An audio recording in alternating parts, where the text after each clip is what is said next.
I'll stop sharing the screen for now. At least we have that PDF in the background if we need it. 6, 7, 8, 9, 10, 15, 16, 17. We need 20. We need 7 more. March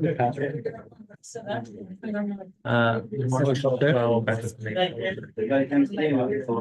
You said March 12th? Yeah, March all lowercase. And then the number 12 and then an exclamation. Hello. What's going on, Doc? Well, you know, I like your hat. Thanks. Yeah, I'm like that hat. I can see from here looks good. Just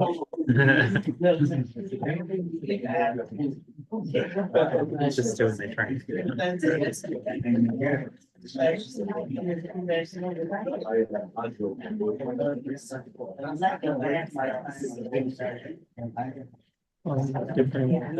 Like no one got mine now.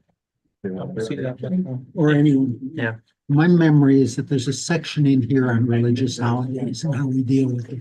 I'm having trouble finding the section. So that we just realized it's the 2019 version, but in October or in September, we voted to amend most of the bylaws, which now includes that religious holiday. And if I remember right, we are acknowledging Christmas in a particular section. I don't think Christmas is separately. Well, Well, we're changing the December calendar, which is the acknowledgement of Christmas. but Christmas is a city holiday. So there's no one's working. Wait. Sorry, let me look up. I remain very troubled by how we handled the issue. So let me share my Month or screen. so.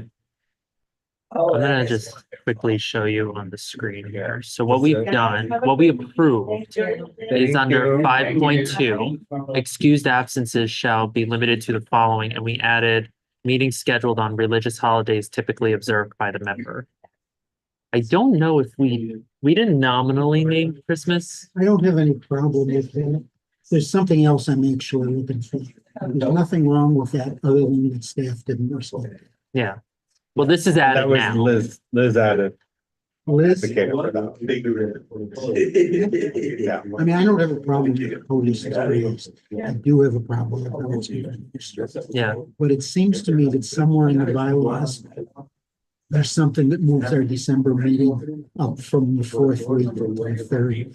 Let me And confirm. that's if actually the what I'm case. looking for. Yeah, I mean, I think there are administrative changes that could happen outside the bylaws, like we should have blackout dates.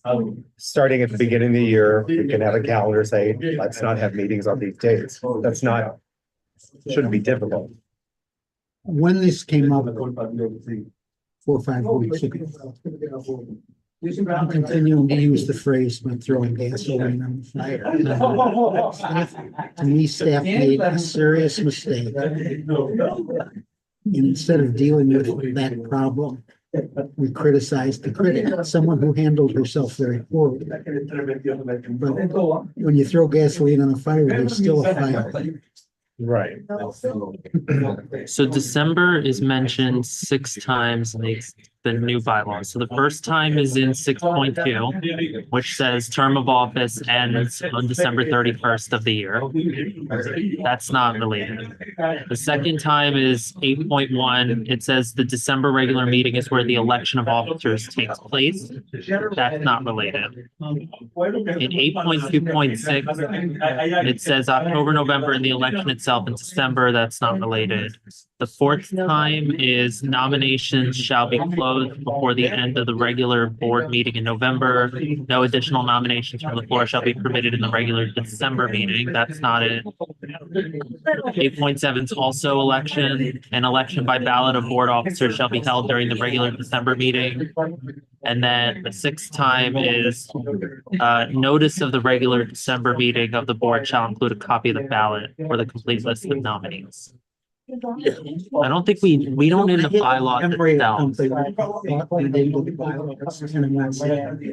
Yeah, I don't think it did. Okay. I'm not looking for the best. Go back. They didn't engage in the process earlier. I think it's a problem that we do elections in December. I don't think we're gonna deal with it. Well, realizing it now, because the December meeting is likely on a different date, so people will have, you December's know. such a compacted month. Different reasons, some of which I think are good, some bad. It's the wrong time. I think they have something as important as elections, which needs to process outside the board, outside the meetings.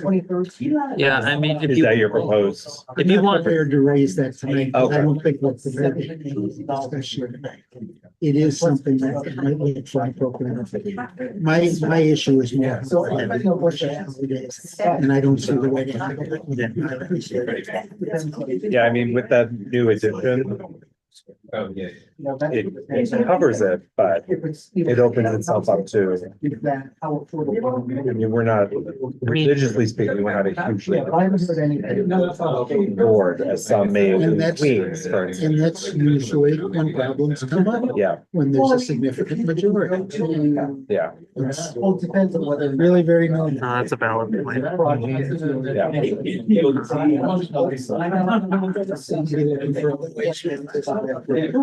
Thank you. This one, but Bringing it here. Is that off? Oh, am I? Yeah. This is work to me. We usually get out to, right? It's scary about that. I was like, we'll get to the bottom of this. so see. Well, I definitely was like, oh, we have to finish homework. Homework's done, do the reading. All right, the reading, pick up dinner. We've got dinner, get over here, get here, get him situated. And then now I can make edits. Got it. Maybe. So it's 1, 2, 3, 4, 5, 6, 7, 8, 9, 10, 11, 12, 13, 14. I'm starting the meeting, 17, yes. 18, I 19. wasn't sure if I was gonna be here. So I'll be but I'm here, yeah. facilitating the bulk Yeah. of it. We have Why are 19. you ready? Is that what you're saying? We're waiting for quorum, just in case people are wondering. And if you haven't signed in, please sign in at the front. I didn't sign it, but I'm here. Well, right now. There's that, for us, there's two signed. Good with that. No.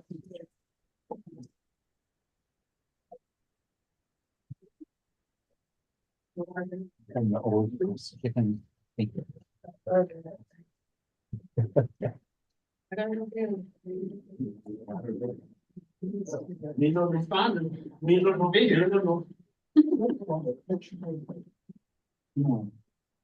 This is good. It's very good. She said it's called San Francisco. You look nice. Love that beer, Brad. Oh, well, okay, there you go. I have that in my phone. Looks very nice. I think we're speaking in English. He was like, yo. Hi.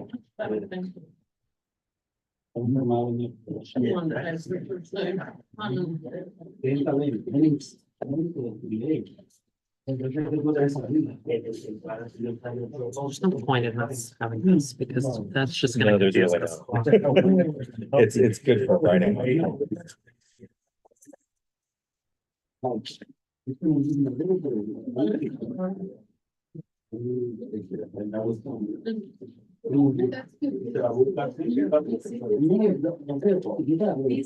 good.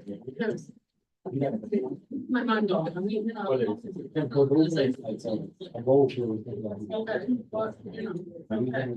yesterday I had I don't know why roll call is the second item on the agenda. Oh, I put it up just to like confirm, like once you start voting that you know, like you have all the bodies that you need. Okay. But you could do it at the end or, but it was just to have like that formal record, like, oh. Right. attendance. That makes We sense. have, We currently have 19. We need 24 for quorum.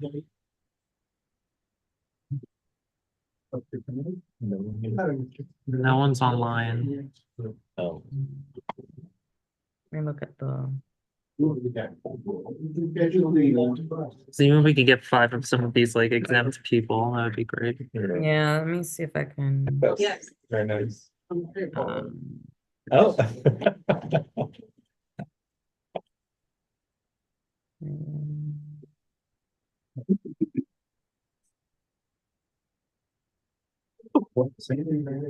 Yeah, but they're the previous version. They're not the old current ones, so. version. Is Isidro there in person? No, No. He has an exemption. It's Marion, Mariel's exempt, but she's not online. right?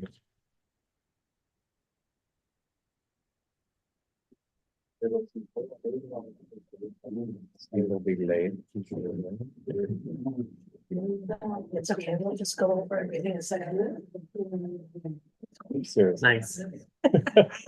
You mean a third or a fourth? And it just been clear, the only people I tease are people I adore, but Yes. it's a pattern.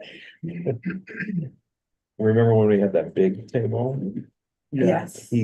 I remember a meeting, he climbed under it to get. To reach that room.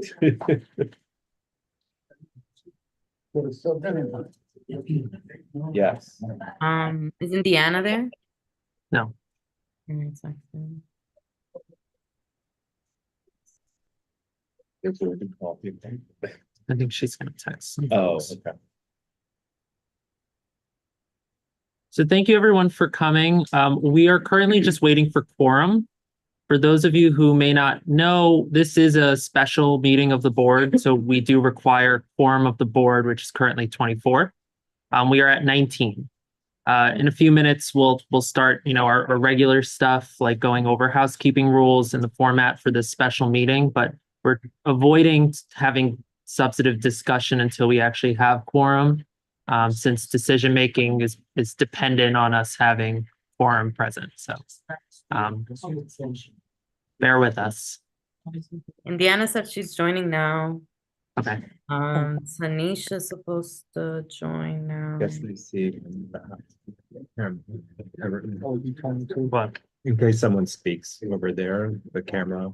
I think Everyone here this is will voting, pan, right? right? Well, I should probably move this up. It's Yeah, we're- annoying because you see the laptop in the way. Oh, that's Yeah. better. Is that There's better? a tripod, which could have probably been better, but Yeah, I don't see it in the room. Did we have the tripod for this? I thought we never bought it. I've seen it. Well, maybe it was a different board. no, it's not like the owl tripod. It's a regular tripod, but it fits. So Cool. Like,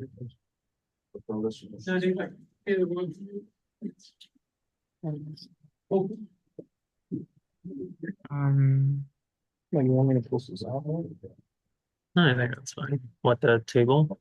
No, I'll. It's the wrong line. I think it's okay. Just said before it was blocking, like this was blocking it. And there's Indiana. Her.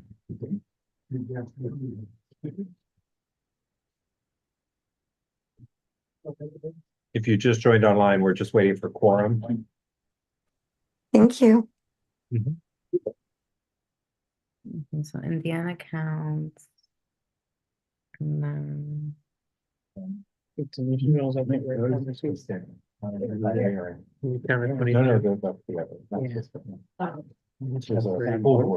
Oh. Yeah.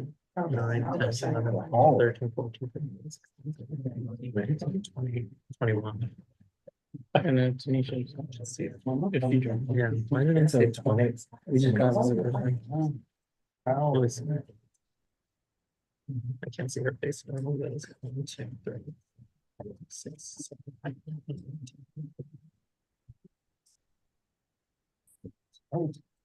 9, right. But didn't I just check? No, So what am I missing?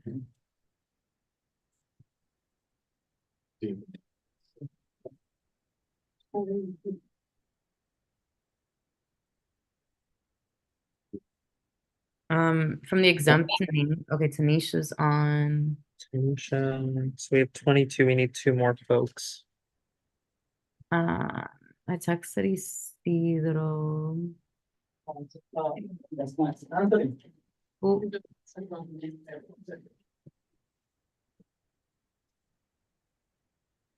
Hello. Hi.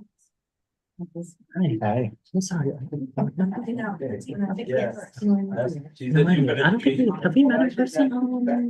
Probably. Okay, I'm sorry. Anthony, yeah. I like that hat. I know your voice, but I might not. You're the confusing one because there's no A in the way. You, Anthony, just We 'cause just we're- need more rounds. yeah, oh, we hit it, okay. I was gonna say, can you text me the attendance? So we don't have to say people's names on live stream, There's a couple of them. Yeah. just in case I have to text more exempt. Yeah. Is a photo okay? Yeah, that's what I meant. Let us sign here as well. Or Yeah, just- yeah, just that one's fine. Thanks. Oh, and Mariel. Yeah, I counted her. So we're at quorum now. Oh, good. So do you want to call the meeting in order? Sure. Is everyone in the room? Can someone leave? Does it matter if someone left? Okay. Good evening, everyone. Perfect timing. Hi. Welcome to the special meeting of the bylaws. Folks don't know me, I'm Daryl. Folks want to introduce Sure. themselves? Hi, everyone. I'm Anthony Viola. I'm the board secretary. Jay Byers, task force member and board member. Tim Berlin, member of the task force and also the board parliamentarian. Grace McNeil, board task force. So we have quorum now, so it is 6:45. We can call to order. And I wasn't sure if I was gonna be here, but I am. But I will turn it over to Anthony to walk us through how this evening is gonna go. Thank you. So like most of our general meetings, we have our expectations for how the meeting goes forward. Generally, what we're going to do here as a special meeting, it's required that we adopt an agenda and that we only follow what's on that agenda. So if you haven't picked up an agenda or you haven't been able to review it on the website, I encourage you to do that now. Before we adopt the agenda, we ask that if you plan on discussing a provision of the bylaws that are not presently on that agenda, you need to raise that prior to us adopting the agenda. In other words, we need to amend the agenda before we begin the meeting. The reason again is special meetings can only cover what's on the agenda. So I think given that, and I just saw a bunch of folks pick up an agenda, I'll give folks 2-3 minutes to review and then we can come back together. And then if you didn't get to, there's the 8 items for discussion, which was next to the agenda. You got that? Isn't that the same thing? Yes, this is just spelled out.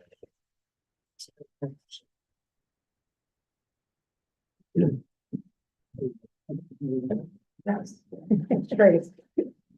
Thank you.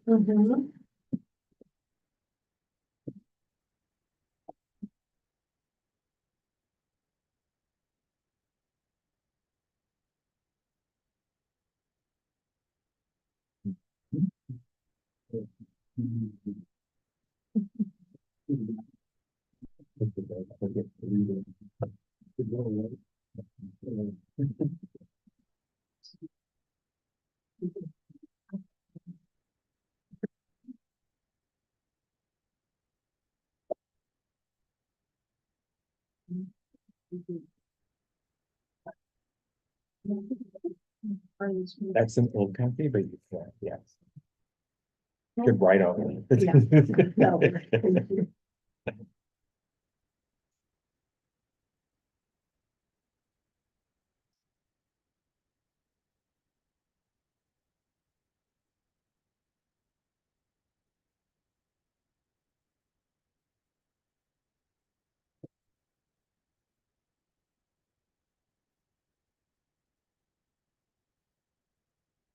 So as folks are reviewing, just a reminder, house rules apply. So how we normally carry out our meetings, meaning, one voice.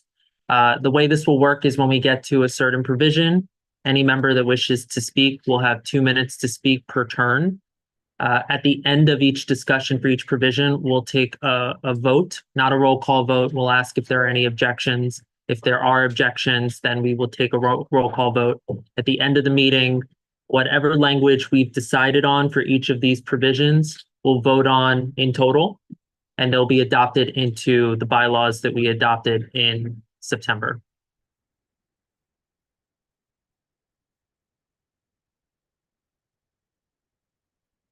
Yes.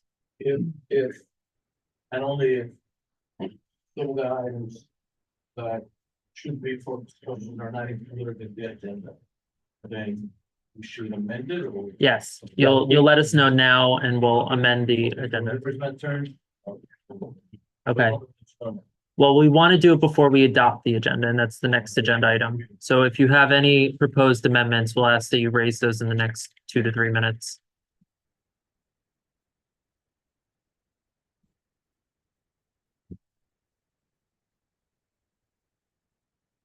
By way of background, the 8 items you see on the agenda are the items that were tabled from the September meeting, meaning they were raised at that meeting. At least one board member objected to them being included in the bylaws, and so we tabled them and left them out of the bylaws until this meeting.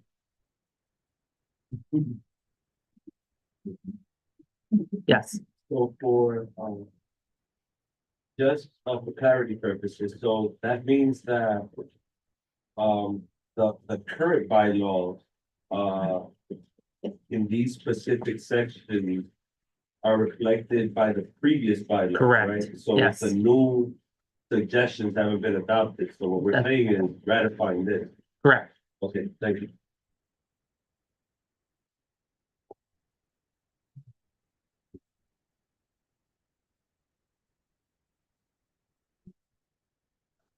So with that, are there any proposed amendments to tonight's agenda? Yes, Eleazar?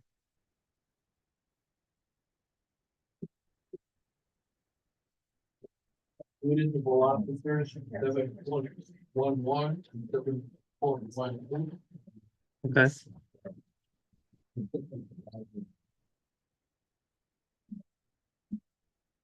Seven point twelve, Okay.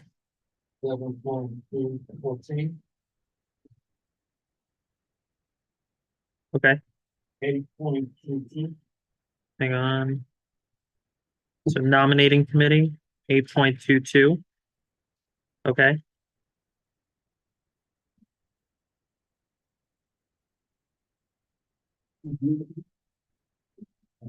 Okay. For each of those, what we'll do is when we come to that on the agenda, we'll turn to you for what you're proposing for each of those. Any other proposed amendments to tonight's agenda? Yes. I know I proposed the community engagement town hall. It Yeah. could be, I think it's on here. an annual town hall or slash, meet the board. Got it. So when we turn to item F, as it currently is, we'll just go back to you and talk out the language. And then, if possible, just to save time, the section under, duties of the treasurer, I'm willing to, take that back. Got it. So you are proposing to That remove work. item E? Huh? You're proposing to remove item E. Yeah, I no longer contest, Okay. so. You were the one that proposed that, so I don't think there's any issues. Yes. Okay. So item E has been removed from the agenda. Any other amendments to tonight's agenda? Can I have a motion to adopt the agenda as amended? Robin, can someone second, please? Heidi, No. any objection to the amended agenda for this evening? No Yes, so objection? sorry, this is Indiana. Can you just please read, we cut E and we couldn't hear online. What was the other change that was made? Yeah, so item F, Domingo proposed adding after the words annual town hall / meet the board. Now, the specific wording of each of these, we're gonna have more substantive discussions about throughout tonight. So Okay. it's just, he wanted to note that at the offset. Okay, and then those were the only two changes? To the existing I don't agenda, think and then she we put- had additions. So the Okay. additions to tonight's agenda will be duties of the officers, sections 7.1.1 and section 7.1.2. Duties of the chairperson, specifically 7.2.12 and 7.2.14. And changes to the nominating committee, section 8.2.2. Thank you. And then can you just Those please were read, verbally added. I'm can you sorry, go please ahead. read E that we're cutting? Yeah, so E was a change to duties of the treasurer, which would have Oh, been yes, section okay. 7.7.5. Got And it. Okay, and thank an you. additional responsibility. Sure. Thanks, Indiana. So we do have a motion. I heard no objections. So the agenda for tonight has been adopted, meaning we are only discussing what's on the agenda tonight. So let's begin with item A, section 4.3. And the issue is whether to rephrase to make it clear that only two committees, standing committees, are required for each member. So the newly phrased provision would read, to serve on at least two standing committees of the board, comma, and to attend each of the meetings of those committees. Members are welcome to serve on more than two standing committees if their schedules permit. Does anyone need the existing language read out? It's very similar. This is mostly clarification, but it was objected to in September. It's possible to get on this. Yeah, we can also share the screen. Mariella? Just a question. For those of us who serve, who chair committees and serve on the executive committee, is there some clarity around standing committees, for example, housing and then executive committee? Executive is a standing committee, so you serve on two. Would it be helpful maybe to just state that? The standing committees appear in a separate section. There's a list of that's fine. Yeah, there is. Okay. So the way section 0.43 reads currently is, if everyone can see it and I can zoom in a little bit, it just says to serve on at least two standing committees of the board, comma, and to attend each of the meetings of those committees. And before we get to you, just to clarify, this section was, this proposed amendment was by Liz Ritter, who's unfortunately not able to be here tonight. So if there's more details about the thought behind it, you know, we don't have her thoughts on it. Bruce? We can already attend other meetings. If I wanted to attend a meeting of a certain committee and say that I'm on the committee, would I be qualified to vote? In other words, I can go anywhere to any committee and vote Yeah, in that meeting already. as a board member, but not as a committee member. What's the difference? The chair appoints members of the committee. So if you're not an appointed member of the committee, then you're not a member of that committee. So why is this? It's just so, from what I understand, past practice just distinguishes it in the resolutions and the minutes. I don't think there's anything in the bylaw. You say what she's thinking. No, sorry. So we first had Erwin. Erwin, did you want to speak? Okay, so then Richard, then Robin. I want to ask a question and then maybe follow up with, how does this relate to task forces? How does the attendance relate? My own experience on the board includes trying to convene a substantial task force. And part of the problem for me and for some of the potential task force members is having some standing committee obligations. I say that aware that some task forces are short-term obligations and some function at least at the level of the same meeting. So currently, as the bylaws read, task forces are not standing committees. They are formed at the pleasure of the chairperson. And so from my own experience, when Kathy asked me to join this task force, she made it clear it's voluntary and I still have to serve on my two committees. Now, we wouldn't be able to propose here because it's not part of the agenda, an adjustment to that, but that is currently how it reads. So unadjusted is not, It's a separate provision. Because well, it's not a substantial. it's- actually, it's not, it's technically not a separate provision. The suggestion would be that give the chair, based on what the task force is, the power to raise and attendance requirements. Okay. For someone who's serving in substantial. You have to repeat this, or at least. Oh, So folks who couldn't hear, we had Richard Allman speak, and he's suggesting because the current bylaws do not count task forces as your standing committees as required under this provision, whether to reconsider that and have it such that the chairperson can waive attendance requirements of standing committees if that member serves also on a task force. Only option fits the circumstance. So we'll note that and come back to it. Robin? Back to the point of who's, like, what's the point to serve in more than two committees?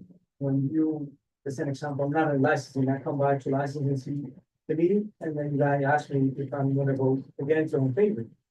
So, I mean, a lot of folks in here, they pass by to a lot of the meetings, Yeah.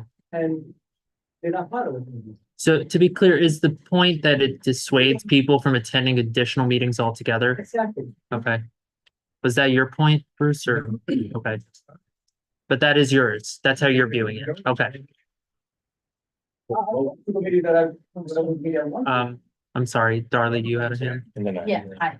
I'm new to this, but just based on other boards, being member of other boards, the practice usually is those who are member of one specific committee vote on whatever the resolution for those committees are. People can attend to listen, but I want to understand why those who are not members for that particular committee are also allowed to vote on those particular resolutions. We count separately, doesn't it? So the parliamentarian wants to respond to that. Traditionally, community board wants to reflect the opinions of as many people as possible. As you pointed out, the vote that counts, whatever it passes or not, is only the vote of the members of the committee. Okay. Excuse me? No, it does not. No, Only the okay. members of the committee. The reason we take the vote of the other members of the board present and also of the public, if they wish to vote, is so additional information is available to give context to the vote of the meeting. So let's say hypothetically, and now I'm stopping, the committee thinks something's a grand idea, they're all in favor of it, but everybody else in the room who doesn't actually, their vote doesn't count, they're all against it, including the other board members. Okay. When this committee vote gets to the board meeting, people will go, isn't that it? So that's the rationale, and that's how we do it. Okay? So Daryl and then Eleazar.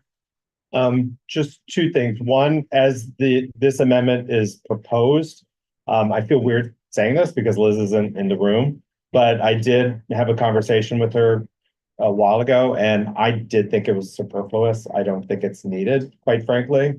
That's just me. I wish she was here to rebut that. But I do agree with Richard's sentiment about task force. And to be clear, we have two currently, bylaws and cannabis. Is that correct? Everybody? Okay. Yes. Wayne and then Erwin. Yeah, the way I read it, the added sentence is basically saying that board members are welcome to serve on other committees. We already have the ability to attend any meeting we want, and we don't need bylaws permission to do that. But we also already have the ability, if our schedule allows, to serve on other committees, so it's not clear to me why the sentence is needed. Okay. Erwin and then Eleazar, I'm sorry. I'm looking at it, you have one question, I guess what she lives in my ear, so I don't know what the meaning behind it is. That specific agent schedule, it doesn't make sense, like, is there, okay, so then the question, if there's some kind of requirement that schedule, our schedules permit us attending or being members of more than one standing committee, and if there isn't, then what's coming on the phone that is there? Yeah. Eleazar Yeah, and then I'm Jacob. Wayne's opinions, so that he simply. Try to talk loud, maybe. Yeah, sorry, the owl's not picking up everyone.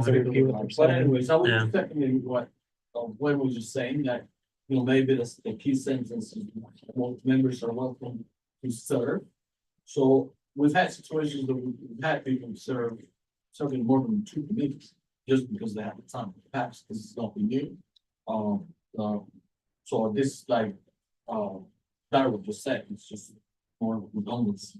So- Thank you. For folks on Zoom, just the last 2 comments are mostly that the language is not needed. Just summarizing there, I know you said more. Jacob?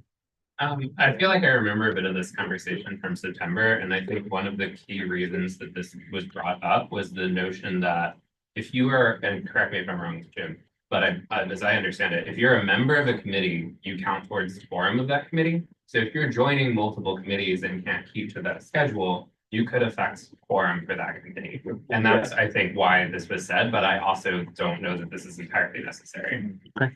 Jim, and then Indiana. Okay, Wayne was bringing up a very important distinction, then we can get to Owen, sorry about that. But maybe I'll, yeah. Right now, we're required to serve on 2 committees and maybe a task force if to talk about. This is a requirement set by the borough president, and it allows us to, you know, put enough people on all of the committees. There's a difference between showing up at a committee as a board member and voting as a board member, because you don't actually affect the seating committee. Now, as is recollected, if you have the time and can really serve on 3 committees, then it makes sense for you to be on 3 committees, but as we pointed out, if you won't be able to attend properly, then you will adversely affect the quorum and make it. So that's why we think 2 is sort of an optimal number. Now, the other piece of it is you don't get to decide whether you serve on a committee or not. The board chair does. So the board chair probably, when you decide you want to be on a 3rd committee, will have a lovely chat with you, and you will determine together whether this is appropriate. And I don't know where that, so that's the way it is. Thank you. Thank you. Indiana. That I think that covers what I was gonna say, that I think it was the kind of like the expectation that you're gonna meet the attendance requirements and, you know, issues with quorum. So I like third that sentiment. Thanks, Indiana. Mango? Just on procedures, because there seems to be consensus on the language. Yeah. And there's like more contentious items coming, and it's already 7 o'clock. Will we move forward? So could I have a motion to either approve or reject the language as proposed in item A? Bruce? Okay, Bruce motions to object or reject it. Domingo seconds it. All in favor? Aye. Any opposed? So we're in favor of rejection. I see 1 opposition. Anyone online oppose it? We're in favor of rejection. We are. Correct. Okay. Sorry, are we in, can you please say we're in favor of what?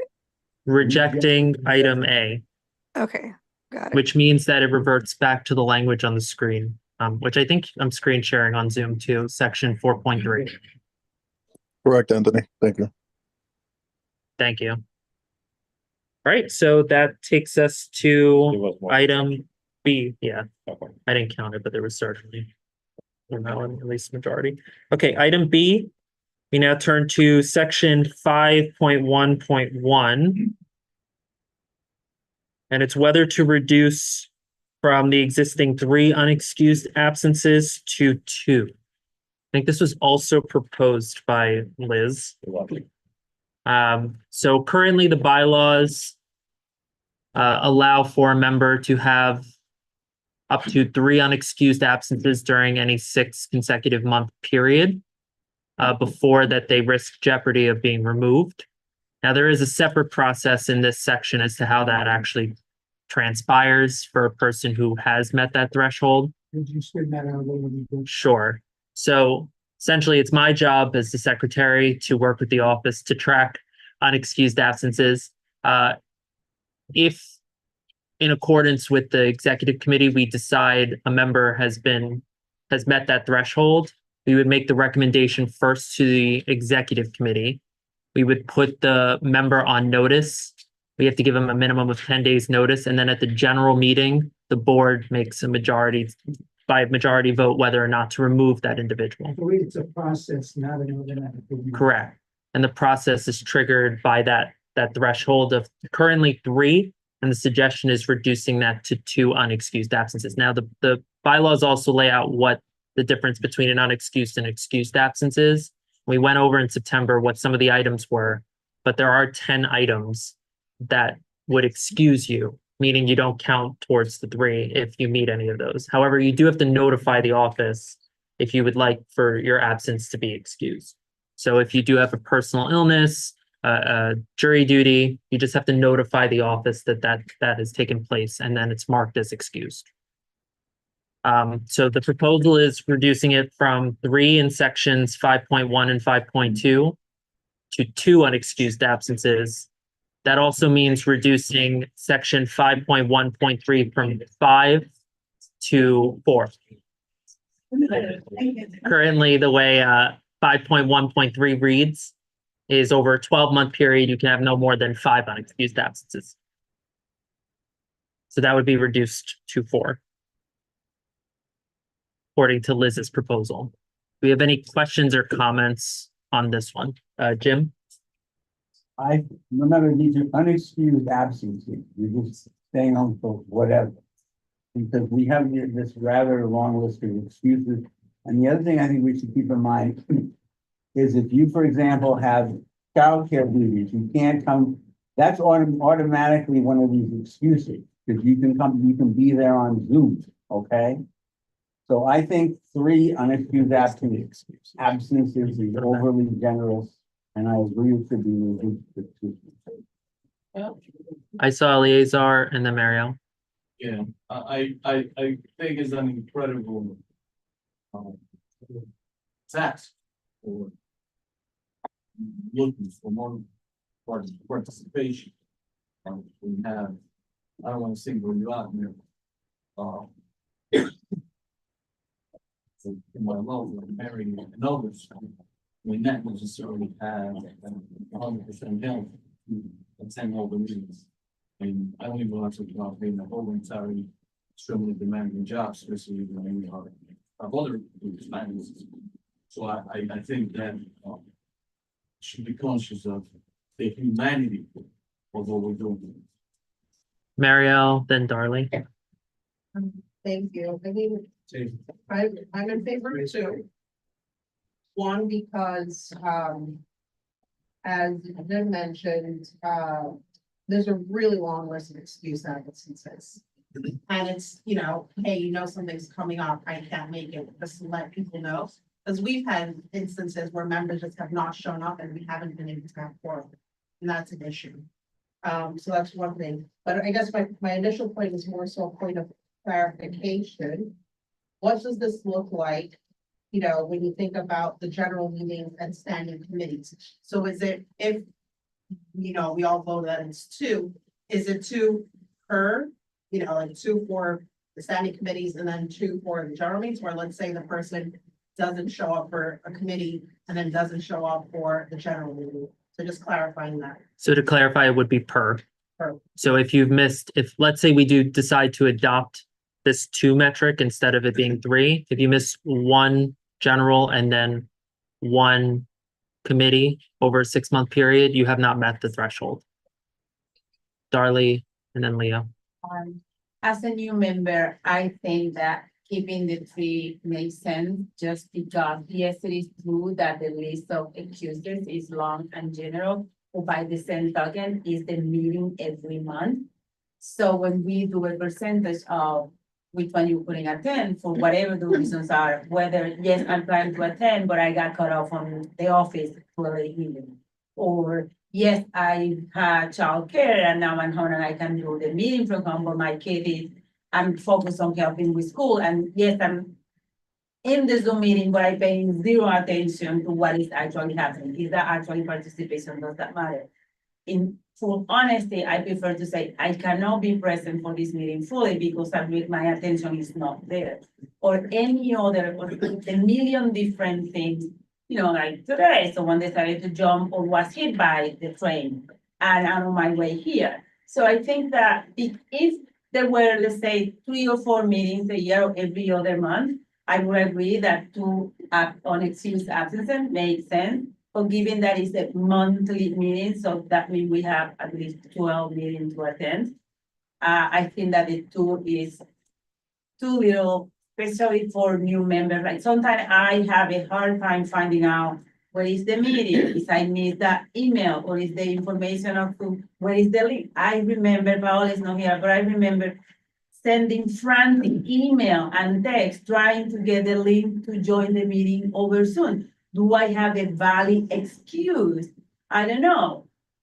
So, but, you know, I just think that in a city like New York City, and with the amount of time that being an active member of a community board is very difficult to reduce this kind of thing. And in looking, for instance, I work very closely with the Central Labor Council, and one of the campaigns is to get more union members to join community board meetings, which is hard to do because the commitment of time that is required, that a lot of people, working people cannot necessarily, don't have access to kind of do. So with all of that, I have to say that I do oppose to reducing the unexcused. And when we say unexcused, I don't think it is because people just didn't feel like it. I understand that they're not getting a quorum for participation. But by the same token, I don't believe that people don't attend meeting because at the last minute they decided, I'm not going. I think things happen that it's too late to convey the excuse. Okay, thank you. Leo, and then Jonathan, then Robin. I'm sorry, Leo, do you mind, just because it's Zoom? Life happens, there's million other things that could go on, and might not fall into those specific items. It's not fair. This is about a team, but we do have a duty to come and attend these meetings. Sometimes things happen on our control. Whether it's a family situation, you know, certain things happen that are not there for illness related, that we just can't respond at that moment. So let whoever is sharing that meeting that day know that I won't be able to do it. So, Thank you. Jonathan? I'm in the same way. Most of the time that you cannot assist to some meeting are due to circumstances that happen at the moment. It's not something that you can like, oh, see in advance. Oh, for example, next month I have, for example, this event. So I'm gonna send an excuse. Most of the time that you cannot come is because you have something at the moment of the meeting. That's my case. So I definitely get the two excuses or 3 for me is okay, definitely makes sense, a lot of sense. Robin, oh, okay, Heidi? I'm ambivalent about changing it or not, but I just wanted to sort of raise that I think this discussion about well, life happens and certain things, I think that that's also discussion that can happen when there's a time to vote on it, if somebody has met the requisite number of absences. Like, I think that at that point, when it's for the whole board, that's when the person can be like, this happened, that didn't necessarily fall under here, and we all kind of have an understanding of what that is. I just kind of wanted to float that out there. I'm ambivalent about the number itself, but I think that that's the forum to discuss the specific things that might not fall under that list, but still, I think we would all understand why somebody wouldn't make it a particular day. Got it. Good point. Wayne, then OC. Yeah, I mean, we've discussed over the years, the number of absences and unexcused absences, and this section is dealing with unexcused absences, and it just occurred to me that if we're looking at a 6-month period, our current rule says until you miss half of your meetings, you're okay. And in terms of the operation of the committee and meeting quorum and all of that, that just seems to be counterproductive. And I really never thought about it in that context, but in a 6-month period, having 3 unexcused absences means, like, you know, half the time you're not there. And years past, we had real issues with attendance. And so I think we need to, you know, life happens, but also the commitment to being on the board and the commitment to sort of looking at what those legitimate excused absences are, because in many cases, folks have excused absences, but they're just not notifying the committees to the board of that, in which case they are fine. But, you know, even sitting here waiting for this meeting to begin because we didn't have a quorum, to say it's okay to miss half of your obligation is problematic for operations of the committee. So I have OC, then Jay, and then Tracy. And then Daryl. So, I was gonna say what Wayne is saying, and, you know, you have to think about it as it's 3 per, like 3 for the general meeting and 3 for your committees in 6 months. So, yes, it's 6, technically speaking, it's like right now, you can have an excuse absent for 6 meetings in 6 months. So the way I look at that, I'm sorry that I'm talking, no, not you, but whatever. If you think about it, if you cannot commit to half of your obligation to be here, so you may need to think about your commitment on the community board. Maybe at this point in life, it's not for you. You come back next year, you can reapply. You can reapply every year, right? You can reapply when you know that you can commit the time and do it. But I think that I'm in favor of reducing it to 2 because really the main thing that should driven that is quorum. That's how I look at that. And we have no quorum, and what Marielle was saying, that's a problem. So how do we vote on resolutions? Can we? We can't, right? We can't pass No. resolutions. So that's a problem. And this is for all of us, community board. For our community. So next is Jay, then Tracy, then Daryl, and I know we have a couple hands over here. So Jay. So while we consider the number, I would just point that at the beginning of this section is that the board may choose to kick someone out, but you can, like my friend over here was saying, don't remember your name, I'm sorry. Heidi. You can assess whether those reasons and the scenario of whether that board member had missed those meetings are valid. Are they doing a lot of work for the committee, but they're just not able to show up? There's a lot of variables that play, but at the end of the day, it's not an absolute, they're getting kicked out. Tracy. I had a question about 5.1.2. I just want to clarify, it says 3 unexcused absences from any standing committee. So if you're on 2 committees, you can miss 1 of one committee and 2 of the other. Yes. Okay. And That's so correct. that's the correct interpretation. So Yes. if we were to reduce it, in theory, It'd be 1 and 1 it'd be 1 and 1 or or 2 2 and 0. and 0. Yeah. Then, thank you. Daryl, then Domingo, and then Noemi. And just to say, in the spirit of our chairperson, if we could wrap this part of the discussion up at 7:30, so about 8 more minutes on this if needed. Daryl. In that spirit, what was already covered, what I want to say. So, Okay, great. yeah. So Domingo, I was just gonna call it a question. you want a motion? Yeah, Okay. What are you moving to accept or reject the language? my thing is, instead of per, consecutive. Not necessarily, because, there's a misunderstanding, I'm misunderstanding it of, it's technically 9 meetings if you have 3, unexcused per, standing committee. No, you just said it. Wait, sorry. Over a 6-month period, currently how it reads is any 3 of your standing committees or any 3 of the general meetings. So that was, Consecutive. no, so let me, can I jump in for clarification? It means right now you could miss 3 general and then 3 total of all your other meetings. So it's not 3 for me land use and 3 for me Parks and Rec. It's 3 total between the 2 In a committees. 6 month, the 6. In a consecutive, in a 6-month consecutive. 50%. Yeah. So is the question about the 6-month consecutive period piece? I'm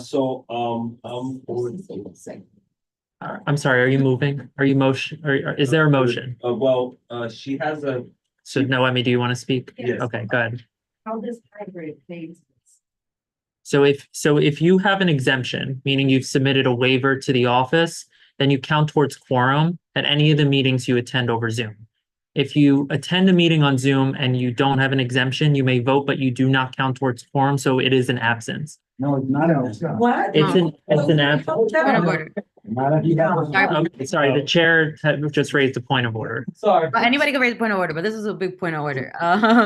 So if you don't have an exemption, right? And for example, you have an emergency, like you're working late and you need to go on Zoom, you're able to vote and you're present. However, you are marked present if you state your reason for joining on Zoom. But there's an excuse. So and that's an excused absence, right? That's an excused reason for you. Sorry, not excused absence. That's an excused reason for you to join Zoom. If you decide, oh, I just hopped on at 7:30 onto the special meeting and I did not state a reason why I am on this meeting, then you're marked absent until you can rectify to the office. This is my what's called in the open meeting law, my extraordinary circumstance for joining on Zoom. But until then, we need to update the record of you had an extraordinary circumstance, and that's literally all people have to say. I'm running late, I can't make it, I'm gonna join on Zoom. And so you're present and you can vote, but you don't count on quorum. Okay, thank you, Chair. Okay, so Daryl, then Eleazar. I just have a motion to reject this, which would keep it as 3 and not. Who's second? Second. Okay, so I think I heard Eleazar first to second it. All in favor of rejecting, there's a motion. All in favor of rejecting.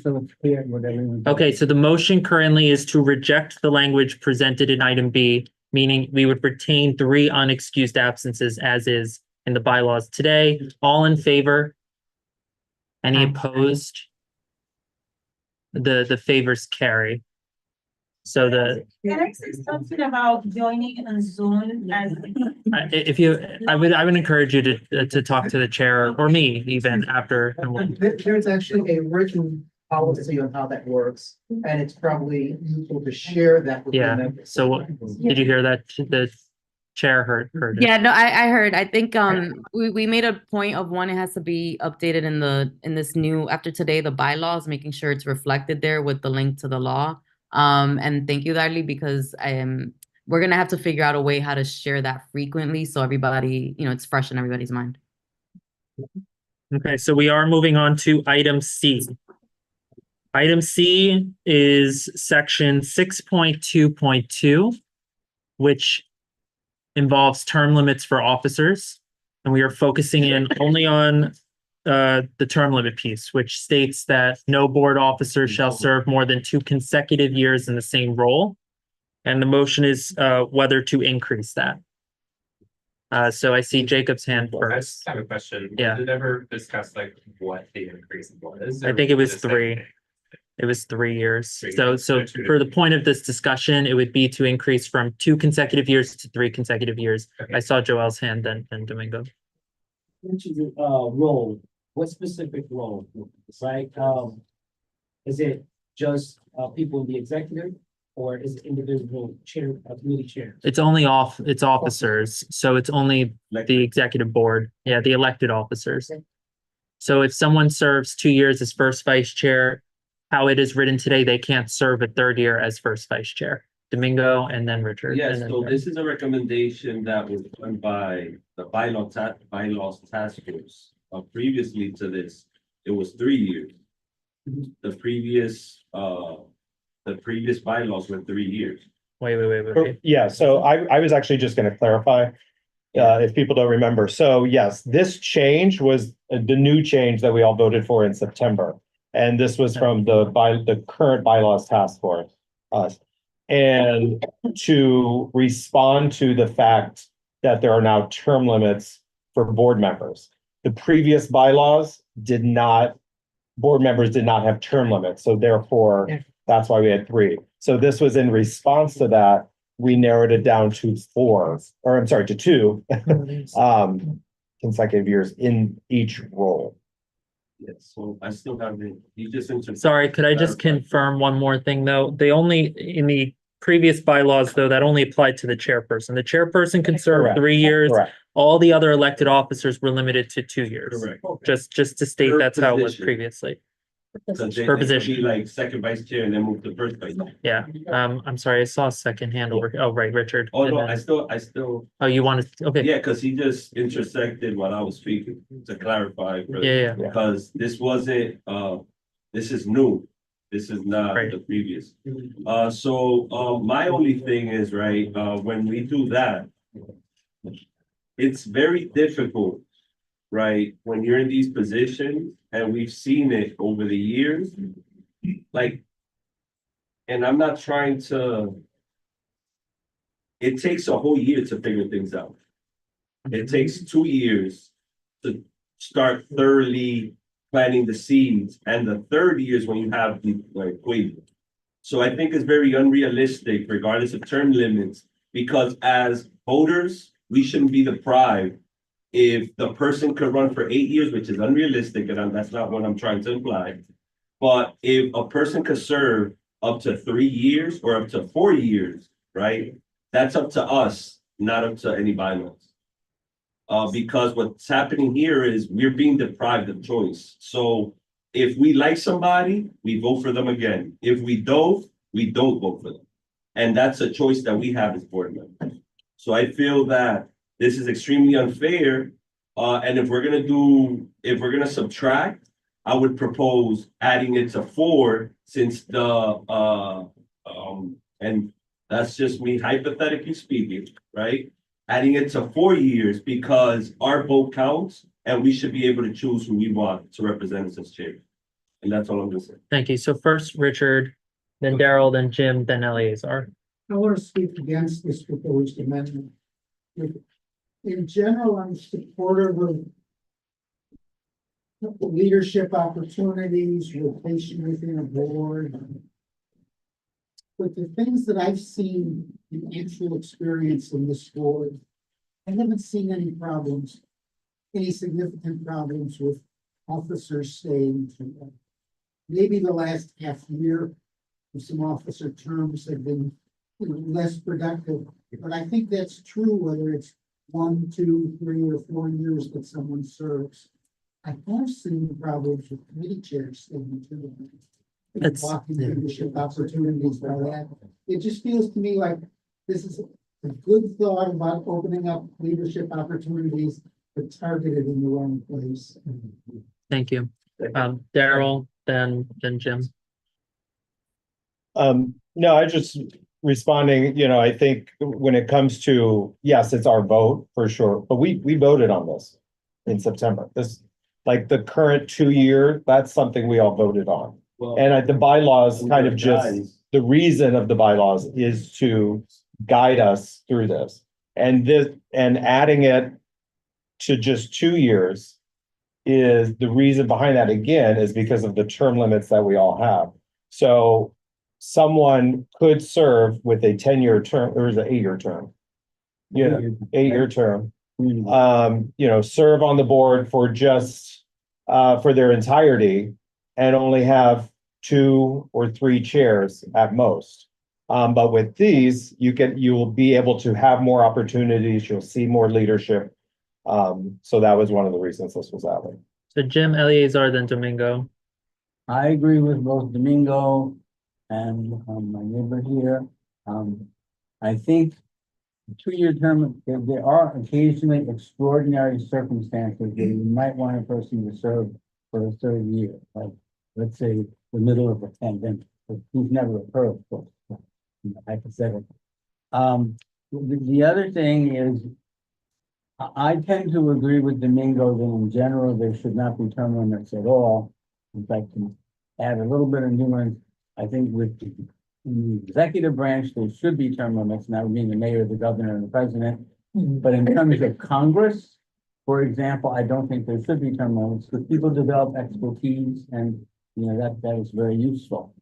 But on the other hand, you don't want to keep the same person there because you're assuming no one has new ideas, no one else has a skill set. So I would think that I would like to change it to 3, not get rid of term limits at all, but get it back to 3. And that's pretty much what we did with chairs anyway, and this would now apply to the other elected offices. So it's Eleazar, Domingo, then James, and then Indiana. Eleazar? There is a reason why people like Wayne, Steve Simon, and others have remained committee chairs for as long as they have. And against maybe running for chair. Because of what it takes to, like Domingo was saying, and the amount of time that it takes for you to even start figuring out what you're doing. I was in that scene not too long. So, and also, in addition to that, there's an element of like people like Wayne and Steve, and I want to feel like I'm singing it up, but yes, I am. Is that he brings a stability as to how boards in the direction that they're going. And then, and I'm gonna concur with Jim as to really the base of it should be at the committee, on the committees. The amount of time that it takes for people to stay there causing that. And I think there should be a leadership session in which you prepare the next person to become and take your seat. In that way, there's growth and there's development, new ideas. And then you have the same leadership for 2-3 years, whatever you get decided. And I think that the stability under that nation is really key to make a board of governors. So we have Domingo, James, Indiana, Daryl, then Darley, and then we'll close it. Yeah. Domingo. Like, my biggest thing is like, the assumption of, let's share ideas, and let's put people in leadership position or, create, a space where, succession is seamless, right? It's pretty like, in the society we in, is like demagogy, you know what I'm saying? Like, it's not, what we do as a board is make sure that we operate right and stop, trying to manipulate people into assuming that your position is the position that's valid. And the point that, because there was only one person that held contention and proposed this, right? And the structure of this committee is consensus, right? So one person could deter the entire process of 1, 2, 3, 4, 5 people. Am I mistaken? You're saying when a proposal is made at the committee level, when the chair makes it, that it At could this level, weigh the rest of one the person could strike down an entire proposal. Truthfully, I don't know how this one was proposed, but I see what you're saying. This is a consensus.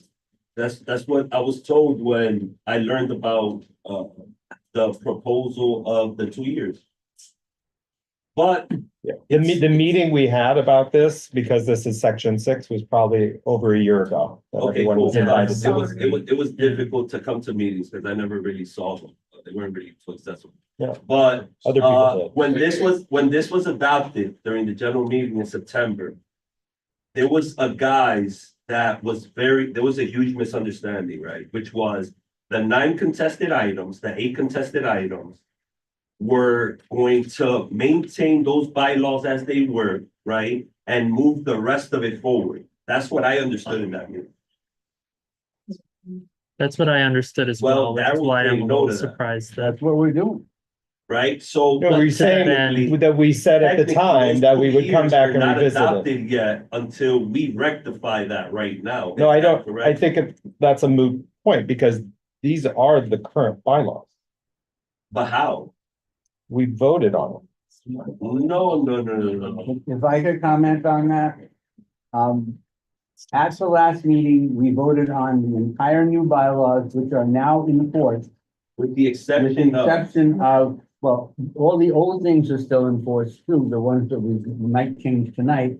But they may get changed tonight. And when they get changed tonight, and we vote on it at the end of the meeting, if we have a quorum, those changes instantly go into effect. Correct, But right now, the new part, all the other parts of the new bylaws are already in effect. correct. Okay, so I'm So saying what I'm trying to say is, no board office shall serve more than 2 years is actually not the current bylaw. I hear what you're saying. I do hear what you're saying. In practice, it hasn't come up yet because we haven't done an election. So hopefully tonight it resolves itself. But I do see what you're saying.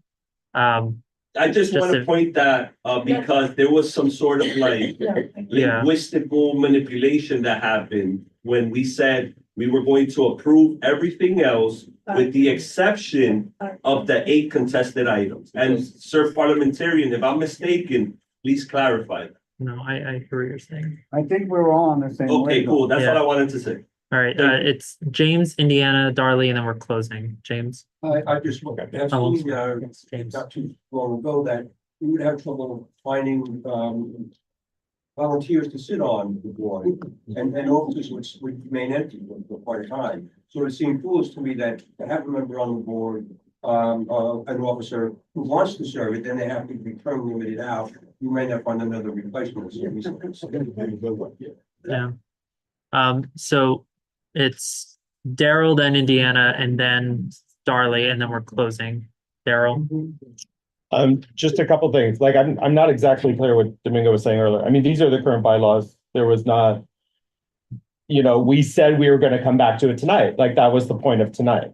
So there was no trickery or anything. I'm not I think exactly it may sure. have just been a I think there was misunderstanding. Maybe you didn't understand what was No. happening at the board meeting. hang on, wait. But If I can just say point of clarification, I think what happened was we were supposed to retain the provisions of the 2019 bylaws for any issue that we decided to table at the September meeting.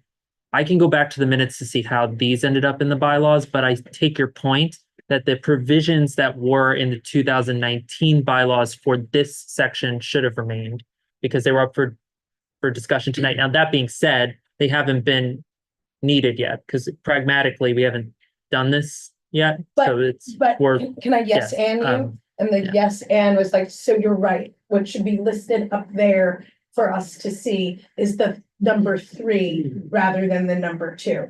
And to be clear, I don't think right? Yeah. Let's be assured. Bylaw. Right. I think, yeah, I'm sorry. Alright, so that That we're there's no. changing the number to I think- the original number. Correct. Okay.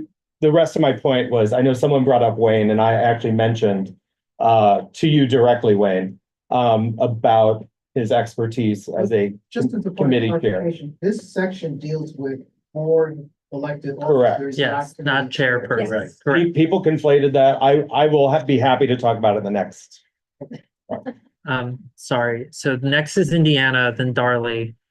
And if there's time, I'll let you speak. So, Indiana. Thank you.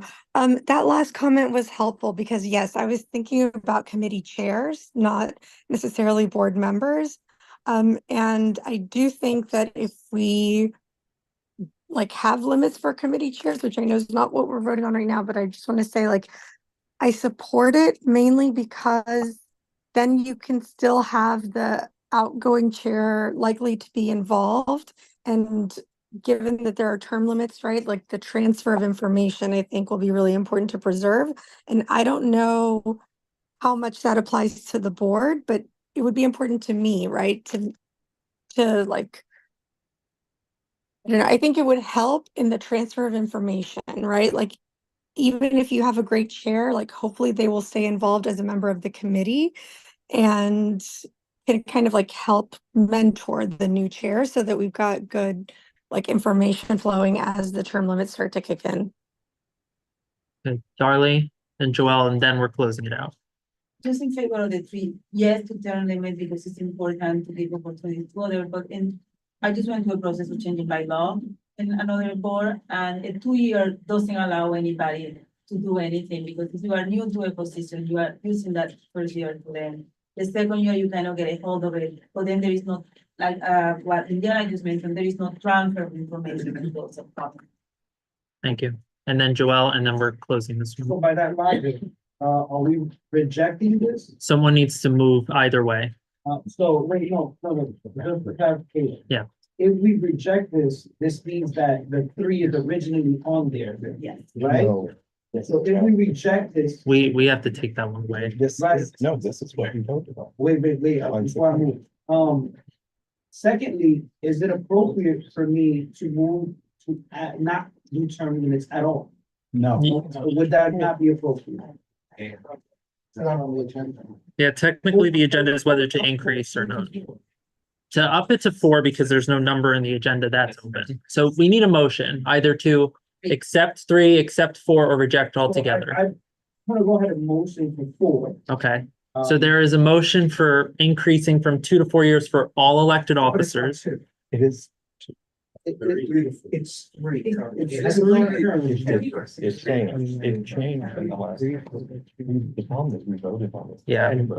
Okay, the general rule, and again, I need the minutes in front of me from the September general meeting to see how this happened, but the general rule was whatever was in the 2019 bylaws is what should stand because the discussion for those points were tabled. So that's. Then We were why is going to it on the agenda? revisit, we were going to revisit this because there wasn't enough time at the September meeting to discuss this. It doesn't mean that the changes weren't made. It just means we were allowing room for more discussion. Jim, It's 3. Allow. This on the 2019. These are the old. Excuse me, I have These the are the floor old. now and I have a suggestion. Rather than worrying about what is and isn't and this and that, what we basically have a choice between keeping it 3 or making it 4. Or 2. And I just. 3 or 4. Okay, yeah, so that's a good point. So Joelle, you moved. Is there someone to second that motion to raise it to 4? To raise it to 4. The motion is to increase term limits for all elected officers to 4 consecutive years. There's a motion. Did someone second? James, all in favor? All opposed? I oppose. I think the opposition carries, so we need a new motion. Keep it at 3. Okay, you are moving to raise it to 3. No, I moved to keep it at. Well, To be at 3. To keep it at 3 for all elected officers though, so it wouldn't change it for the remaining. To be at 3, so I hear one motion. Did someone second Wayne's Okay, motion? second. Okay, there was a second. I think it was Radia. Point of order. Yes, Can we do a roll call before? Because I think. We're gonna do that later. I think the rejection failed. I mean, if you, should we do a roll call on the At former? the very least, do a count. Okay, yeah. Okay, so we're coming back to the first motion. The motion by Joelle to increase term limits for all elected officers to 4 consecutive years. Please raise your hand if you're in favor of that motion. Okay, 1, 2, 3, 4, 5, 6, 7, 8, 9, 10. This is again, People change. 4 years. I counted you. Wait, yeah. Keep your hands up. Hands up and down. Keep your hands up for 4 years. 4 years. 1, 2, 3, 4, 5, 6, 7, 8, 9, 10. Anyone on Zoom? No. Raise your hand if you reject or are opposed to that motion. 1, 2, 3, 4, 5, 6, 7, 8, 9, 10, 11, 12, 13. So it's above 10. Okay, so now there's still the motion to increase for all elected officers. For it to be. For it to be for all elected officers 3 consecutive years. If you're, and Radia seconded, but I'll take it. If you're in favor of that, please raise your hand and keep your hand up. 1, 2, to 3 years. Those include you on Zoom as well, if you want to use the raise hand feature. 1, 2, 3, 4, 5, 6. Yeah, I mean, I'm not counting. It's a majority of those. So the motion carries. We are increasing term limits. Keeping is all the term limits are for all elected officers 3 years. Which is important, manipulators love. Yes, it's 3 years. Yes, they That's do. it. So, okay, so that's C. We are moving on to the next one.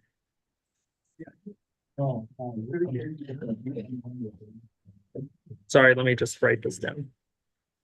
All right, we are on item D. That's section 6.2.3, whether to build in a committee vote of no confidence. So this was a new addition that was voted in September to add term limits to committee chairs who may not serve more than 3 consecutive terms in the same role. There was a proposal. The person who made that proposal is in the room. It's Domingo. to add in a vote of no confidence. I'm gonna defer to you to explain that one a little bit more. So, similar to, so we understand that sometimes there might be some contention, some favor nominations for chairs. And sometimes certain individuals aren't necessarily apt to, let's say, run a functional committee. So what ends up happening is you usually end up in a committee that's non-functional. The chair is never removed because they're buddy with the board chair, right? And what we get deprived of the benefits of a functional community is our community. A functional community board is our community. So I feel that the best way to maintain chairship at the committee level is your own committee members. Like, we understand better than anybody else if the work is moving forward, if it's a healthy working environment that engages everybody to participate.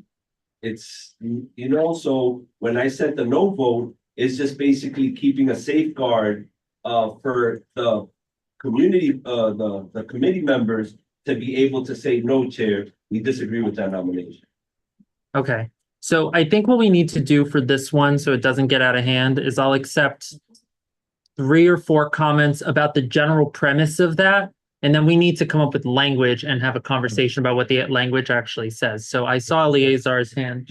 You didn't bring specific language, did you? 'Cause I know you talked about it.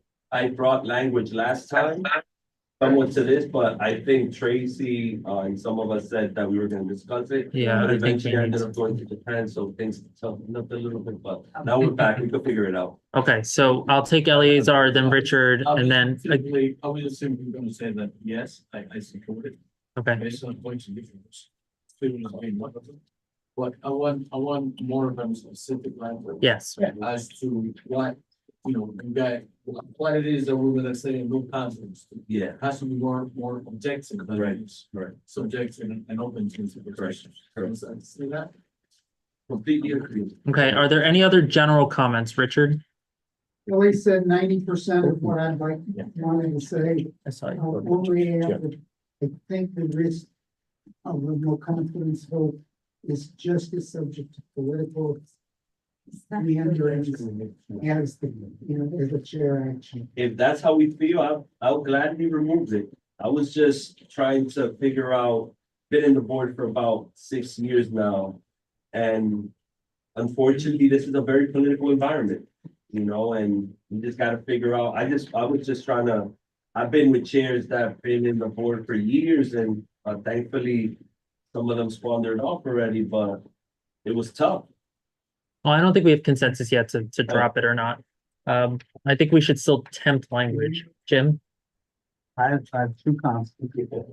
2 comments. I have 2 comments. One of them is that we might want a slightly graduated process. So that if, and it's a very real situation where you have a committee, even under the best of circumstances, with no political influences, you have a chair who for whatever reason does not function well, doesn't function well with that particular group, whatever. And now the reality we all know is that currently the board chair appoints everything. So that, but on the other hand, so what I was thinking of, because we don't have the language yet, is we could create a 2-step process where the first thing, and the other thing we have to keep in mind, which is very important, is we are limited by the city charter not to have supermajority. So everything is done by a majority vote. Now, to impeach someone in the real world, not that they can impeach, you know, but you know, you need a supermajority, but we can't do that. So we have to keep that in mind. So that's why I think, and again, it may not be practical, but we should sort of have a 2-step thing where if a majority of the committee is unhappy, they could sign a letter to the chair asking the chair to reconsider. And then if things get worse, then you have, but then the other question is, presumably the no confidence vote takes precedence over the chair's right to appoint people. That is significant. But that's what it would do, presumably. Otherwise, it would have no meaning. It would just be, well, we're saying it louder now, you know. So keep that in mind.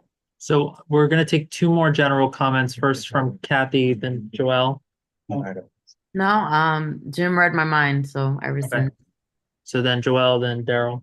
So just going off what we just voted on the 3-year limit. Yeah. I think that the chair appointing is the guardrail for committee chair. Right, so assuming that there's 3 years of consecutive leadership in the committee, political reasons go out the window once a chair is removed, right? So I think that it's a little bit, I would call it a little bit redundant, because now you've got 3 years and you got extra guardrails for it. But once the chair is removed, then obviously if they're doing a great job, the committee, then, you know, that chair can reappoint that person. But let's say they don't, or they're not doing a good job, that other chair can then appoint another committee chair. So I think that those 3-year term limits is the guardrail for the committee chair. I removed my recommendation. Okay, wait, before you do that. Because it's part of the agenda, so we would need a motion to reject. My motion was to reject. Okay, so you're moving to reject any language that would allow for a vote of no confidence. Correct, I think just striking it. Okay, completely. anyone second? All in favor? Anyone opposed? Okay, the favors carry, so we will not include language for a vote of no confidence into the bylaws. Well, point of information, Yes, is it still a term limit for the committee chairs? yeah, it's 3 years. 3 years? Yeah. So that 3 terms. serves that purpose. Yep, Correct. Yeah, that's what. all That's consecutive. why I did it back. Okay. Yeah. So as we discussed, agenda item E was stricken from the agenda, so that takes us to agenda item F, which will bring us to section 10.15. It would be a new provision, also proposed by Domingo, which would be for community engagement, and it would require that the board host a annual town hall, or otherwise meet the board where feedback is collected from the community. Again, the language isn't solidified, so I think we should start with general premise conversation, limit to a number of comments, maybe 6, 7, and then we can have discussions about the language if we want to proceed. So Domingo, if you want to. So, in the, again, 6, 7 years I have in the board, it seems like community, like once we get, assigned and identified as volunteers to be a part of the board, there hasn't been a lot of initiatives created within the board, to be able to actually engage the community that we so-called volunteer to represent. So I feel like incorporating this into our bylaws doesn't only give us a mandate to actually engage our community, but creates the foundation for us to be a bit more intentional as to how we plan community engagement moving forward. Thank you. Just for point of clarification, this would be a separate provision that falls under Article 10, which is board meetings. So it'd be a brand new provision at the bottom of that article. I saw Eleazar's hand. Yeah, it's very simple for us to, you know, kind of feedback and how we're getting the feedback. And from, has to be targeted, has to be in a way in which, bilingual, trilingual, whichever way is visible, so that people that can actually engage in the native languages can actually provide the feedback. So I want to be really, really specific as to the feedback that we get, how we're getting it, and when we're getting it. Okay, so we have Wayne, yeah, I saw. And so it's Wayne, Richard, Steve, Heidi. Wayne. I'm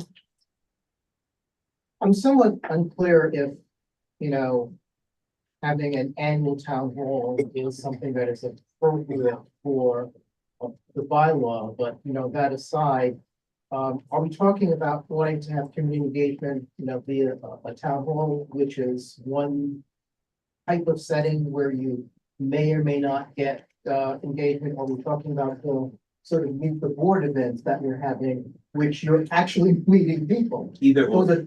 But they're two different, you get Correct. very different interactions. Gives us the flexibility to choose either or. So at maybe a we particular wanna moment. change what the language, because this is really saying a town hall, and that's not a town hall. Oh, no. We amended the the language, before, the agenda, was approved.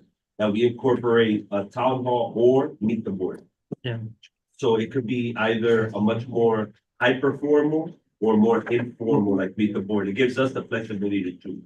So we're looking at opportunities for, more informal Correct. engagements between the board and community board members.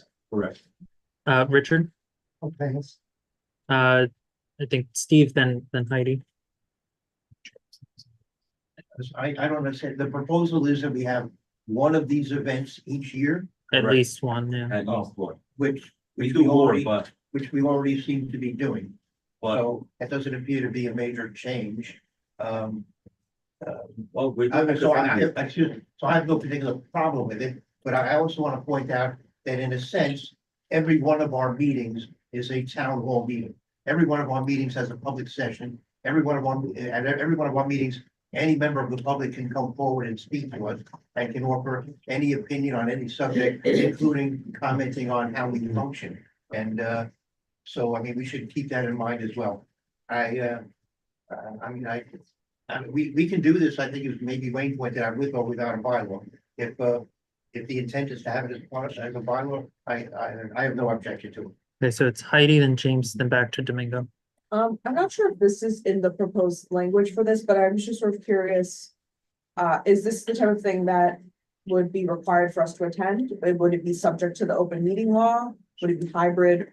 Like if we're gonna have a town hall, I feel like it should be hybrid because not everyone's able to be here in person, not everyone's able to make it to a meet the board. I'm just sort of curious about the procedure, about how this is being envisioned. Yeah. Yeah. That's a good point. James, and then Domingo, and then Jim. James, I would throw. okay, Domingo, Yeah, so, the intention, upon proposal of this was, well, yes, we assume that every meeting is engagement. Everything we do, related to the board, is open to the community, therefore it engages the community. I think, being more strategic and targeting, which is the purpose of this, is, and I would ask other fellow board members who went to the meet the board, right? You meet new people that you never met before.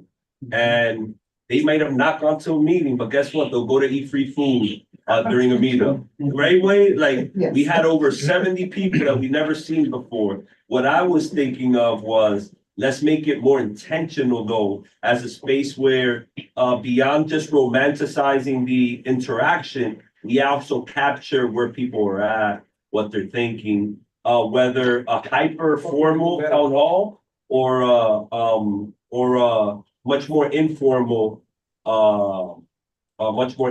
meet the board. The language was meant for that. And yes, while it's being done now, it was done as a project that I brought forward, right? I'm thinking beyond me, let's get people to do this regardless of a person like me being here or not. You know what I'm trying to say? So that was the original intention of incorporating into the bylaws so that we could have a space like that beyond my tenure. okay, so we're gonna take 3 more comments for this general premise piece.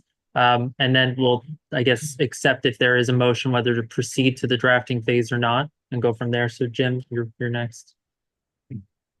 What was presented to us just recently, I think it was by Steve, is in some sense, there's all the difference in the world between a formal town hall that is sort of like a community board meeting and has an agenda, and the whole essence of our meetings, or people come and we talk, and after the meeting we talk, there's always this agenda, and the meet and greets, or whatever you want to call them, they don't have an agenda. It's much more, and it has a whole different function. It's trying to bring the community into the board, but consequently, if we empower these things, I think what we should basically empower, and we maybe not call it a town hall, but something else. It would be a kind of meeting that didn't have an agenda. It would be informal. However, and that would also mean, we'll do the however first, no decisions could be made at this meeting. It would just be community building, among other things. And therefore, there would be no quorum requirement. Ideally, we would want as many members there to participate in this, but it's a whole nother thing. Correct. And I think that's what you're talking about. Correct. Okay, so I think Wayne, right? You had a hand, and then Robin, and then we'll close it out. Well, no, I just wanted to, and Jim has basically connected what, Steve and Rick said, that the whole idea is, the committee meetings, the general meetings, that to some extent, you can see them as the formal engagement. And what we're doing informally, we should maybe institutionalize that this is something we want to do. And we don't want it to be this structured meeting. We want to be able to meet people. Because, you talk about what the board does, the committee does, and, what they're interested, but also how we can pull them in to that. So, the type of engagement, I think, is critical, and, it's been successful, and that's what we want to do. Yeah, right. Okay, Robin, and then we're closing out general for, I just want to say that I agree with Domingo and Steve and Wayne and with Kimberly, it's like, you understand, like, our meeting, I open to the public, but a lot of people in our neighborhood, some of them won't speak the language, or maybe they're afraid to.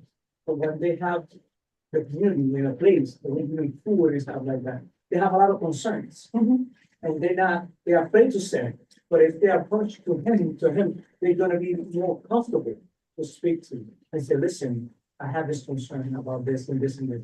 And then we bring it over to the board and we discuss and see what's going on in the community, because we don't know what's going on in the community. After you see every general meeting, we don't have a lot of public session. Even for the licensing committee, just for that, when they come to talk about the license. And that's it. But we need to engage more with the community. There's a lot of people that need our help. thank you. Is there a motion to proceed? I have. There's a point of inquiry? I had a motion. No, I was gonna make that motion to proceed to its drafting. Okay, I wasn't sure who, so Kathy motioned, who seconds? Okay, Leo seconds. All in favor of proceeding to the drafting phase, say aye. Aye. Any opposed? No one opposes, so I'm gonna share. Read the language before us. Yeah, so now, well, we're gonna draft it, I mean. So this is what we have on the agenda currently. I think based on the discussion we've had so far, this needs to be tweaked, so that we're now at that phase, so Joelle, if you want to comment on. I think it should be, the workshop holds at least one engagement activity. Community driving activity. Community, thank you. Community engagement activity. Or to drive. Or community engagement forum. Sorry, so community engagement activity. Anything else after community engagement activity? Or forum. Or forum? Or forum, yeah. Or forum. Yeah, or grammarians. Chit-chat. Any additional hands for drafting, Steve? Yes, I would put a common sorry. activity. Such as an informal gathering or forum. Okay, Kathy, I know you had a hand for drafting. Yeah, but I saw Joel had mentioned Joel had more language of like to drive, so I kind of wanted to hear just what his final thought was on that. To drive feedback, but it's the same To thing, obtain, where, yeah. or. To obtain feedback. Yeah, thank you. Yeah. That's it. Provide passive voice. Okay, Erwin? So to obtain feedback, like feedback regarding what? Is it like an open question and answer, or is it, are they like directed or targeted questions? Just open question. Okay. At the behest of the Maybe they don't like what we wear to me. All right, Jacob? I think to reflect the fact that this will not be a decision-making event, the last part of this should read that feedback will to obtain feedback from the community to be considered in future decision-making. Be considered in future. And I think, language accessibility is also important, since it's gonna be once a year, at least one event that, at the discretion of the board chair or the executive committee, a language is identified to create access to language, say, so we'd have to, yes, make language accessible. What do you mean? Well, translation. Translation services. All right, so Jim, then Darley, then Mario. I have a question. Okay, I have- so Jim, yeah. Me. Two things. Somewhere in there, we need the word informal. We either put it as one, It's already there, Right there. informal. Want my glasses? okay, good. No, I have my own glass. Okay, the other piece of it is that, well, again, we have to be sure what we mean by informal. The other thing, somewhere we throw in the word multilingual. Okay, that will cover what, and that implies if suddenly, we get this influx of Mongolians, Yeah, it's correct. probably not Now we nice gotta in get Mongolia Mongolian right now. translators. That's one of those languages, we try I our think best. so. And, inherent in what we're saying about informal is this sort of catch or catch can process, which is why, we had the addition that it will be considered for future because this is it's not hard and fast. Right. Okay, Darla, you retracted? I retracted, but in a way, the multilingual piece, I mean, I do understand the need for language access. But when we say multilingual, I also think that we need to be prepared to figure out what that looks like. Is that we are providing translation services? Is that we are doing simultaneous translation? Is that the presenter of those there are speaking? We want to ensure that we are covering the languages of everybody who is attending the event. So I think that when I think about that, I want to be cautious of not engaging in something that I cannot deliver. Yeah. Okay, so- We definitely have to specify which. Sorry, languages there are. We're able to. Got Raise your it. hand. So hold on, let me just go through the order here. So it's Marielle, OC, Daryl, Kathy, and then Joelle. So Marielle, One, a couple suggestions, to obtain feedback from community stakeholders. I think we're adding a stakeholder bit. Because we're thinking it's not just residents, we're also wanting to hear from, whether it's elected, whether it's CEOs, so on and so forth.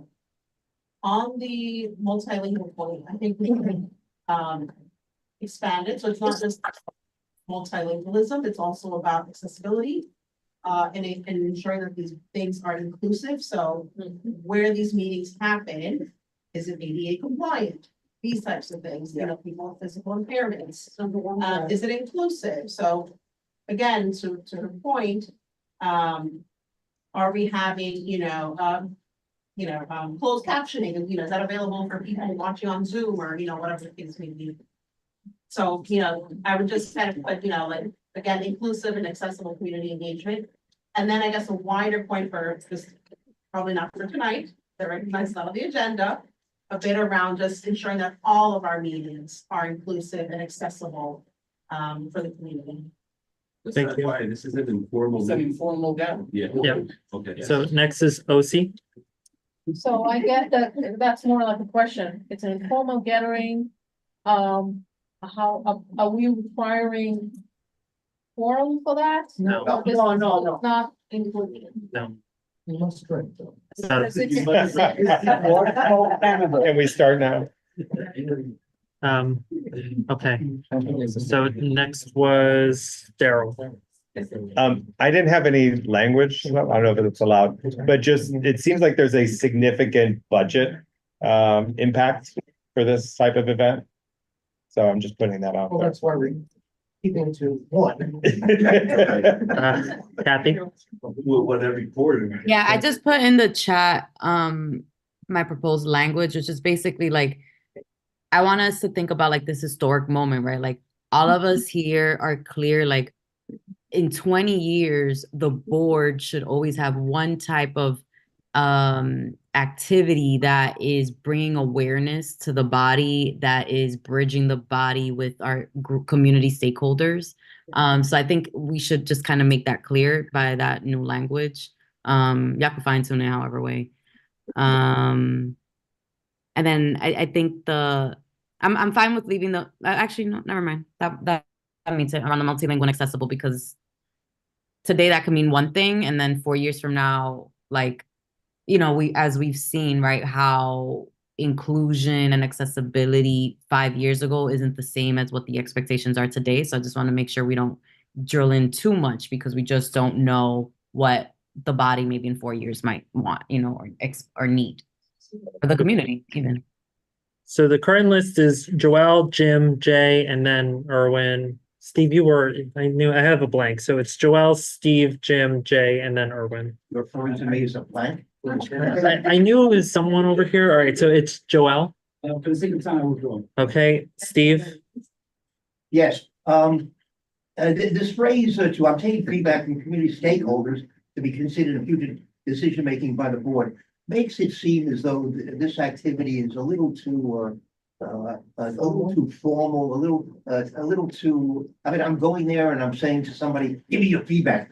What I would like to make it a little more looser and say, to encourage community participation in the work of the board.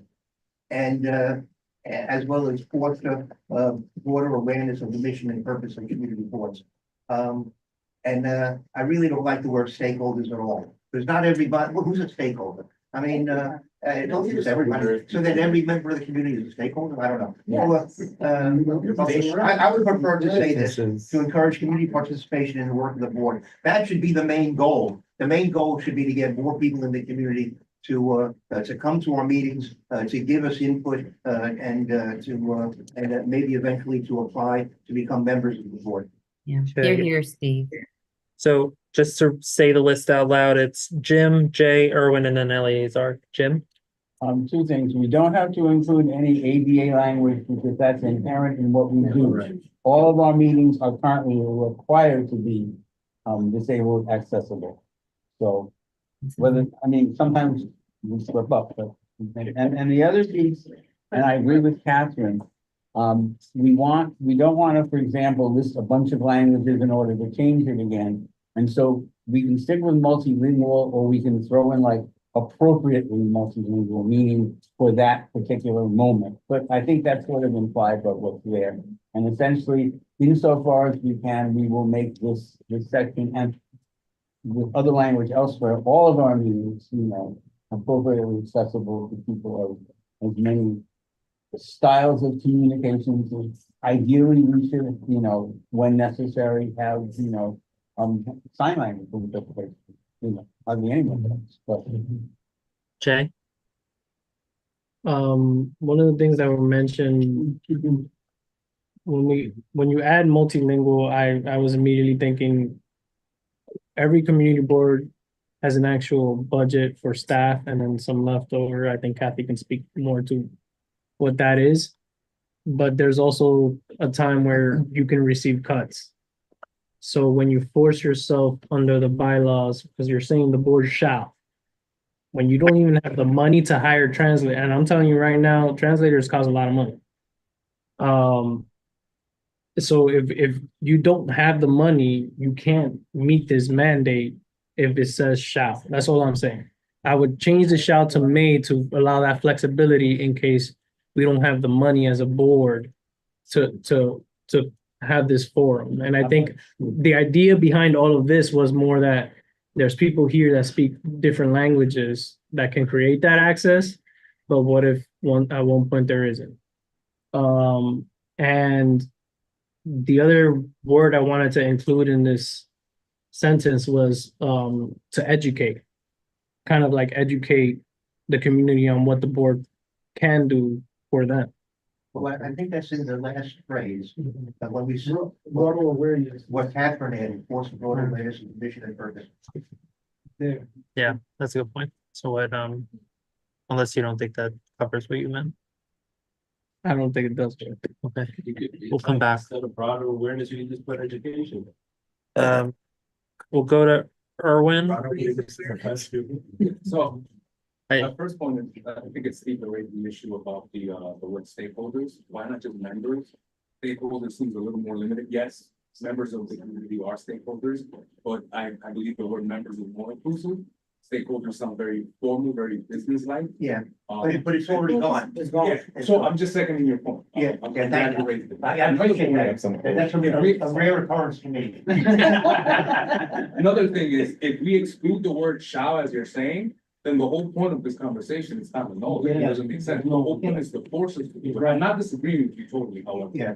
What I am saying is, maybe because it's gonna be something informal, and we might wanna exclude the word multilingual, not because I don't want it to be multilingual, but then it doesn't force us.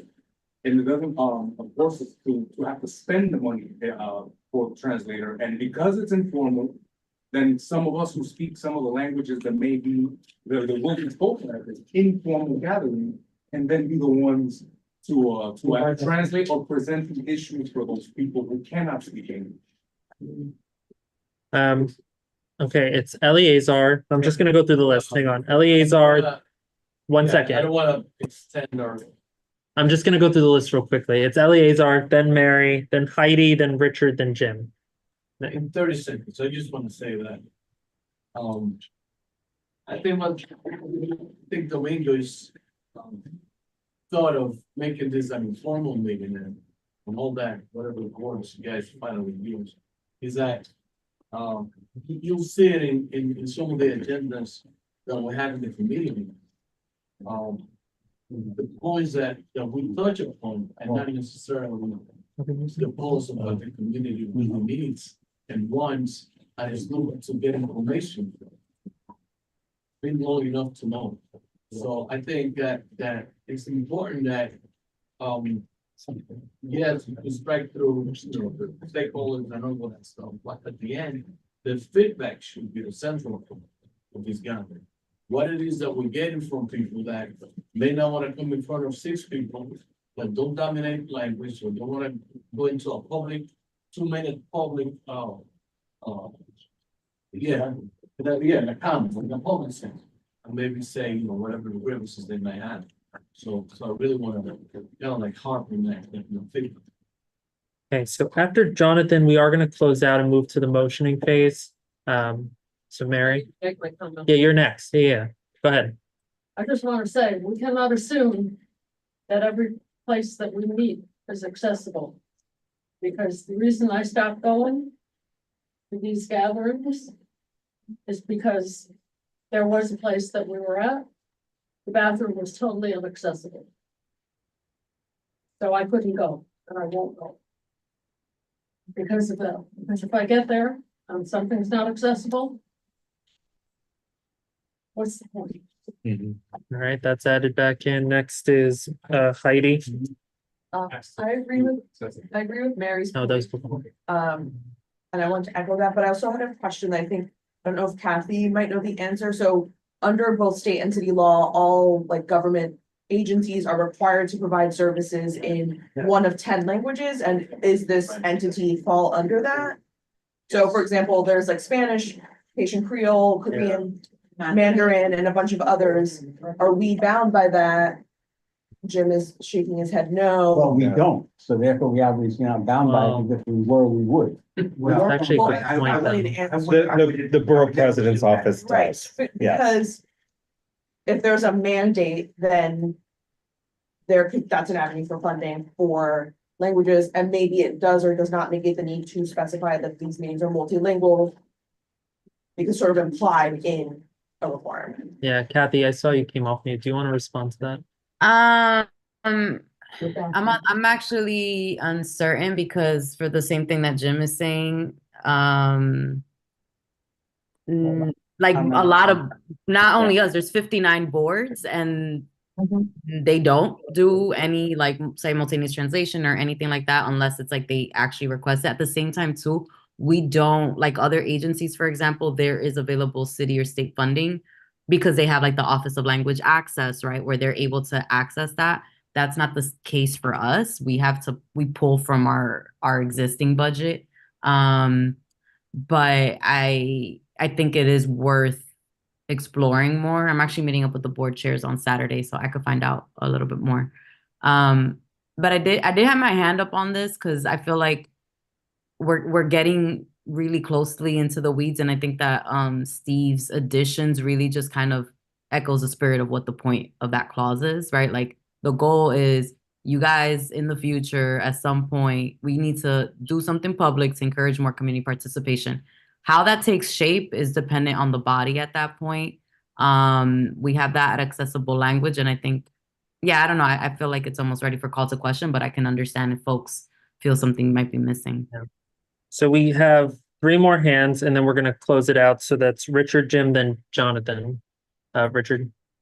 My opinion on this is, has changed some as the discussion's gone forward. What Kathy just said about going too far into the weeds, I think is impacting this whole discussion. It's an incredibly important discussion, but it's a statement of values that doesn't really fit into one action that should happen at a given moment in time.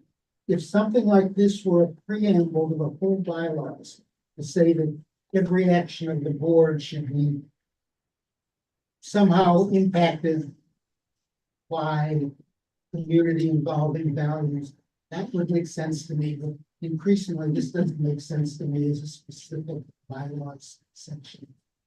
Thank you. Jim?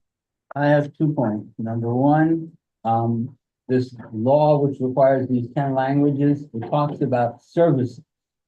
That means if we were an agency that, and we are an agency that provides services at our office, for example, constituent services, they might well be required to be in these languages. And that Kathy's going to check into it.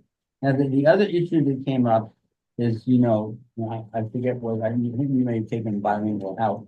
But the point is, the issue was whether we should say he shall do this. Yes. Or we may do this. Now, shall is requirement, may is weak, but there's this intermediate should. So I would like to suggest we put back and we should do this bilingual thing. And if we can, we will. And again, as it's been pointed out, it's expensive. We don't have the funding. Someday we will. And we should always keep in the back of, in fact, some of it is available now. Google Translate has a mode where if I talk, German into it, it will talk Spanish to the other person. And then when they respond in Spanish, it will talk German back to me. That already exists and it doesn't cost anything. So, I mean, it makes noise, but, so you must always keep in mind that technology ideally may help us. So it's Jonathan, and then I added myself, and then we'll close it out. Yeah, basically, I just wanted to say that whether or not we get some budget or some help in terms of funding, what I wanted to say is that we have to specify which availability we may have, and which languages we're going to be able to interact with the community. Definitely, we have to have more than one language, definitely, right?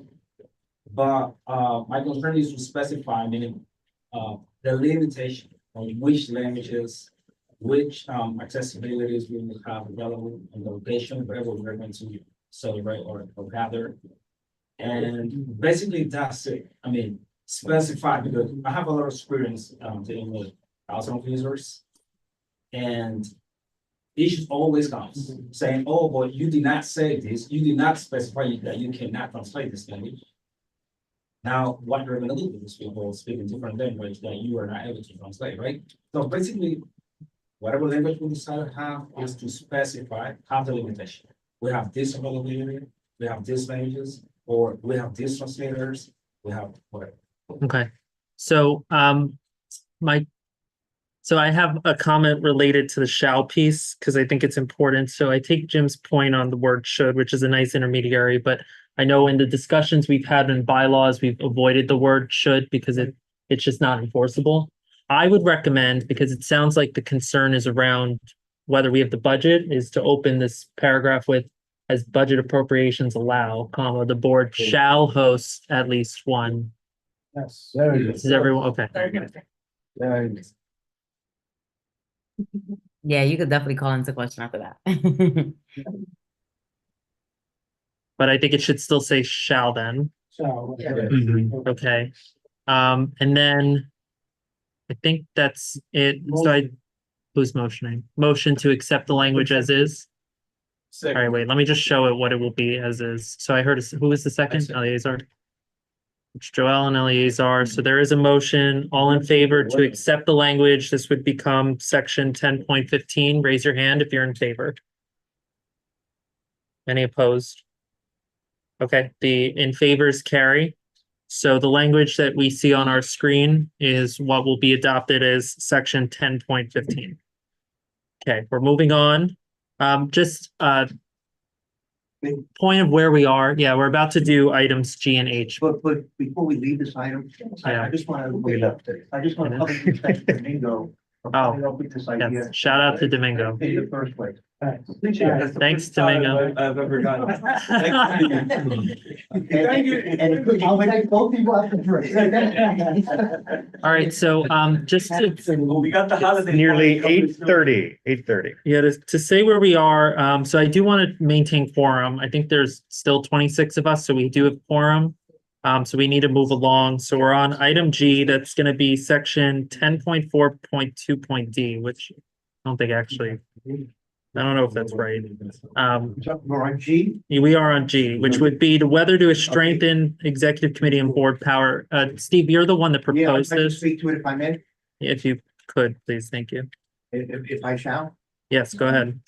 And I should, yeah. Well, first of all, there are 4 words here that are superfluous, that I intended to delete. 4 appropriated board funds, those were meant to come out. So, my point here is that all of the members should be involved and should be aware of the overall budget of this body. Now, we spend, I don't know, roughly $200,000, let's say, and that's a decision that should not be left in the hands of just a few people and sometimes only one person.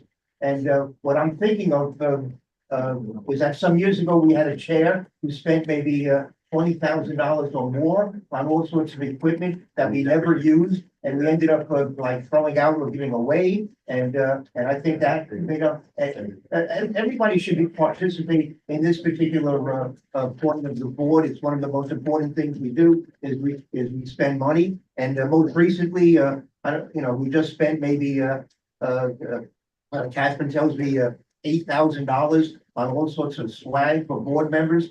I personally don't think. About time, Stan. I personally don't think that was the best use of our money, but that should have been a decision made by a group of us. And not just. Look how beautiful, look how beautiful this looks. Well, that's not the swag, but actually, that's another decision where we all should have voted on whether or not to spend that money. So the budget of the board as a whole should come before the board as a whole. That's my point. Can we have your hat back? Yes, you can. And the shirt and the tote. Well, the tote is the one thing I like. Okay, so I see Richard, Eleazar, and Kathy. Richard, go ahead. Move to approve this amendment. As written. Who seconded? Me. OC, so, all right, we do have a motion to approve the language. I am trying to find where exactly this fits. Am I right in 10.4.2.d? That doesn't seem right. I'm looking at it and it doesn't. I go down You 11. don't see it? Oh, it's 11. That's why, I'm sorry. That would explain why I didn't look right. Okay, sorry, I'm gonna put this on the screen just so we can all see where this is gonna go. Okay, so there is a motion on the floor. Who put forward the motion? I'm sorry. Richard and then OC second. Okay, so there is a motion, so we do need to take a vote. All in favor of accepting this as written? What's your point of order? I didn't hear the Have motion. we taken any questions regarding this? There's a motion. Because there was a motion, we can't. Oh, no. you know. Mary, the motion is to approve the language as written in item G of the agenda. So it would be a new requirement. Of those 4 words. Yeah. What four words? 4 appropriated board funds. Those 4 words are stricken. Got it, thank you. So section 11.4.2 lists the requirements of the executive committee. Can you repeat the whole statement? So I'm those going who to. weren't here? So section 11.4.2 states what is required of the executive committee. We would add a new sub-provision D that reads, recommend the board's annual budget in accordance with applicable city regulations and these bylaws to the board for its approval. That's what I'm saying. What are the city regulations? Are we still referring to? That's all. It's not in the city charter. Because I read it. Pages 305 and 306 and 307. I didn't see anything in regards to the board appropriating the money. Well, that's. Even though I agree with you, but Well, it's not. a city regulation. that's not the, what was meant by this. What was meant is that there are all sorts of provisions in the charter, that you can't, self-deal. You can't, give money to your relatives. Yeah, it's right. You can't do X, Y, and Z. That's what I'm. That's conflict of interest though. Yeah, yes, so that's Charter. that's what I I was. read it. So that's what I'm referring, that's basically what I'm referring to, that there are various provisions of the city charter that you have to comply with when you're spending money. So. We're governed by. Yeah, but it doesn't say that the board has to appropriate. No, that's not what it says. That's correct. I'm taking it one step further. I'm saying that this board should accept the responsibility to adopt its own budget. Well, then you should change the language that says that this is a city regulation. There is a motion. Point of order. Yeah, Motion in the. point of order, there's a motion. So Point we of do order, have to, there's a motion on the floor, and I want to ask the parliamentarian for, is that a point of privilege or point of order? Point of order, I guess, part of the point of order. If, when this was proposed, one of the reasons why it was objected was that there was very key information that we needed to run through the law department. Is that able to be discussed as a point of privilege when there's a motion on the floor, or no? I would say it's part of the discussion of the motion. So- Okay, so then it's the motion's on the floor, so we gotta vote on it then. okay, all in favor of accepting the language as presented in this section of the bylaws, raise your hand. And raise your hand if you're opposed. The opposed carry, the language is rejected. Okay, so we move on to item 12 or H. So Kathy, yes. Keep Oh, your I hand didn't know, are we rejecting the whole thing? up. Yeah, the, Oh, okay. I don't think. I wonder if people understand, I if we are see. all understanding what is it that At we. this point. okay, I'm sorry, that's a good point. Just wasn't approved. Yeah, that's a good point. Are there any other motions or is there a suggestion to modify the language? Is there suggested to Motion to modify? modify the language. Yeah. Okay, I hear a motion and a second. I see. All in favor of modifying the language? We will proceed to the drafting as we did in the last. Oh. Raise your hand if you're in favor of that. If you are opposed to that, raise your hand. If you're opposed to that, raise your hand. Okay, so it seems like we want to have a drafting discussion of this thing. Okay, A concise drafting discussion. yeah. So I'm gonna move it onto my screen. So give me 1 second. This is still the issue of the board approving the budget. correct? Yes, we're still on item G. I know this, I know that, I feel like, sorry, I want to put my hand up to speak on this item, sorry. Okay. I'm just trying to get a document up. So I'm gonna at least start with what we have and then I think we go from there.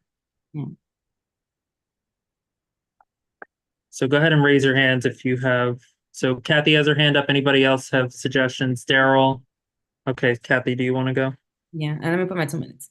I want to clarify that why one of the several reasons for objection for it is the language on the tail end of its approval. And just for context for new folks or who weren't there, the board does not approve its budget, right? The city does, and that's the office of OMB. What I was tasked with in the September meeting was sending this to the law department because one, we don't approve our budget, right? OMB does. And then in the charter, and I think in our bylaws, I gotta double check, the district manager is written, actually, you know what, let me pull up the charter.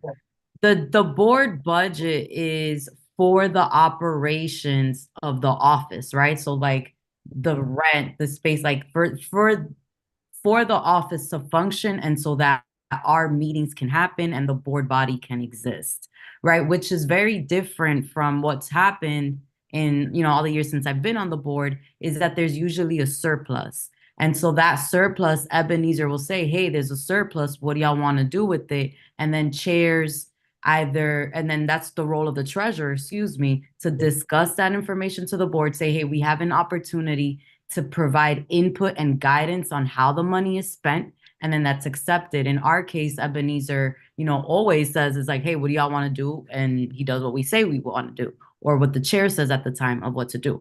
So the point is here that I brought that language and I have not heard back at all from the law department, which is why it's that technicality. So I know that we're revising it, but I think it's important for people to understand that the notion of approval is, I think, conflicts with both the charter and some of the regs. What I wanted to suggest was, and let me throw in the chat, is some language here. So I just want to say that. Okay, so Daryl, then Steve, then Joel, then Jim. Daryl? Just because this talks about city regulations, what we've done throughout the bylaws, if there's a reference to it, is at the end, put in parentheses, what that city regulation is and what it's referring to. So just adding that at the end, once we find out what it is. Okay. Steve, do you have a comment?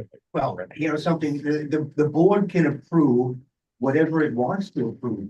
And then send the budget to OMB. So if you want to add a phrase there that says for its approval for submission to OMB, then we can do that. You know, that indicate that we don't have, you know, perhaps the right of final approval. My concern is what Catherine brought up. When we have all of this surplus money and then we don't, and then one or two people make a decision, you know, and they rush to spend stuff and they may spend stuff that may be inappropriate, which has happened on this board, and it doesn't reflect well on this board. And if we had a proper budgetary process, we would know that we're going to run a surplus and we could make decisions well ahead of time as to what would be the appropriate way to spend the money. And this would force us to do that because we would have to recommend a complete budget that would come before the full board. And so we wouldn't have these last minute splurges where we just have to spend money just because we don't want to give it back to the city, which I do have a problem with. But you know, this I think would provide for a more rational way of handling our budget, because and the budget obviously does covers much more than just the office's own operations. I mean, look what we just did. All right, I'm just gonna go through the list. So it's Joel, then Jim, then Eleazar, then Domingo, then OC, then Kathy. Joel? I think that what Kathy was mentioning is the keyword approval, right? So I don't think that the board is approving anything, right? So I think by removing all of that yellow to the board, recommend the board's annual budget in accordance with applicable city regulations and these bylaws, period, is one, it can be done. It is a little bit redundant, but I think eliminating that whole other section, I think we are not approving anything. We're just reviewing. So excellent. Okay. I object to removing it. And that undermines the whole point of this. Who in this case would we be recommending the budget to? Only to OMB? And the whole board has no voice? The whole board doesn't get to see and vote on the budget? That would be wrong. Okay, so Jim? There are several issues. There's this word approval, which OMB actually does, but we make a final recommendation for approval.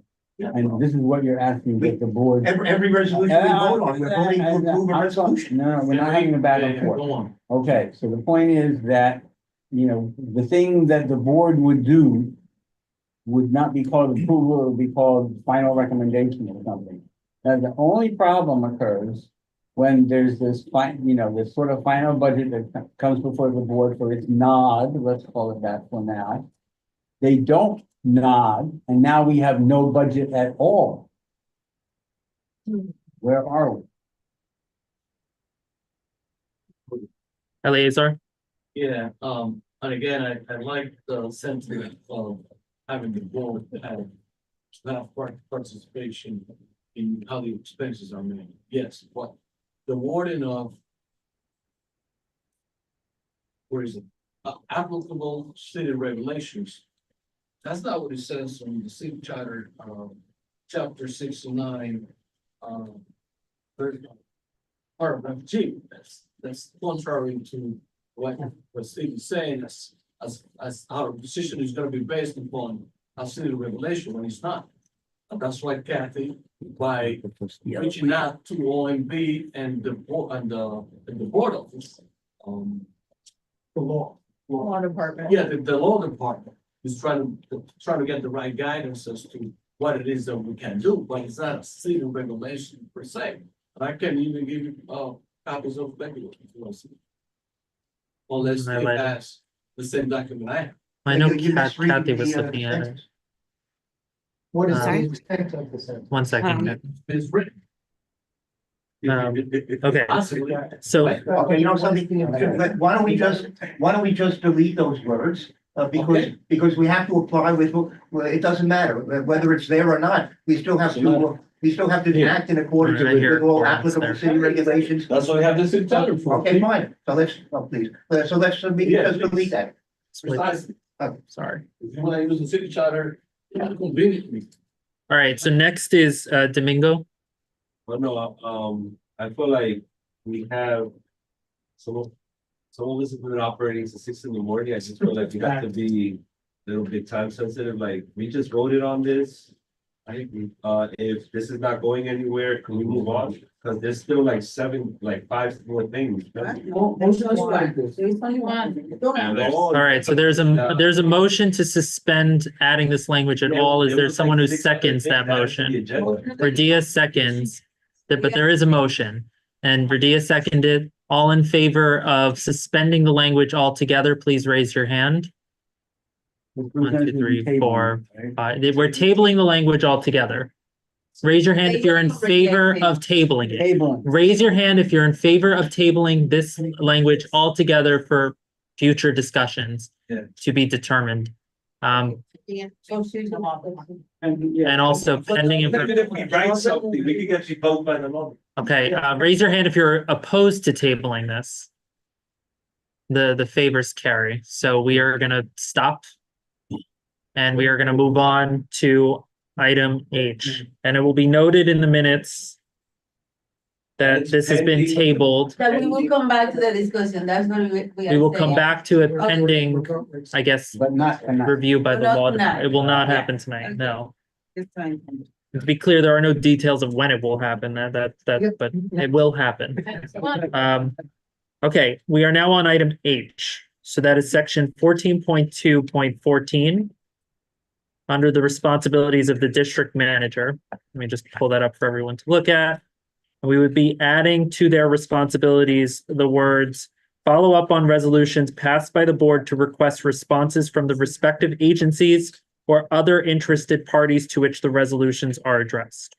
Okay, I see Jacob, then Domingo, and then Steve. It's yours. So, but Jacob, go I ahead. just have a question. Yes. Because I know have had lots of discussions about what the district manager is responsible for, and it often gets very confused. Yeah. Is this a responsibility that other city board, community boards have for their district manager? Absolutely. I don't know. Well, I hear some people saying yes. I'm not certain. I have no idea. Kathy, do you have insight on whether this would be something that other boards impose on as a responsibility for their district I manager? think it's like implied anyway, but I'm just. She's saying, I'm not sure. Okay, we'll come back to Kathy because I think she's having an audio issue. I'm on 2 devices. Oh no, okay, I'm on 1, sorry. Is it in bylaws? I don't have a response to that. No, the question is- I don't know if it's in their bylaws. Well, Yes, I mean, it is a question of whether it is in their bylaws or not, but it's also a question of whether the other district managers are doing this at all. Okay. Wait, is the question are they following up on resolutions? Yes. Yeah. So from what I've heard, it's a mix. Because the issue with resolutions, and I think some folks in this room know, is that there are resolutions that are like not are just ideas, and they're not concrete, tangible projects, right? So it's like, oh, we would love for you to have this like pilot project idea, but there may not be anything for an agency, let's say for a city agency, to move on. So it's like something that somebody sticks into the drawer. And that some agencies, you know, in the conversations that I've had with our DM, it's been like, well, I followed up with it, or the agency doesn't follow up with them at all.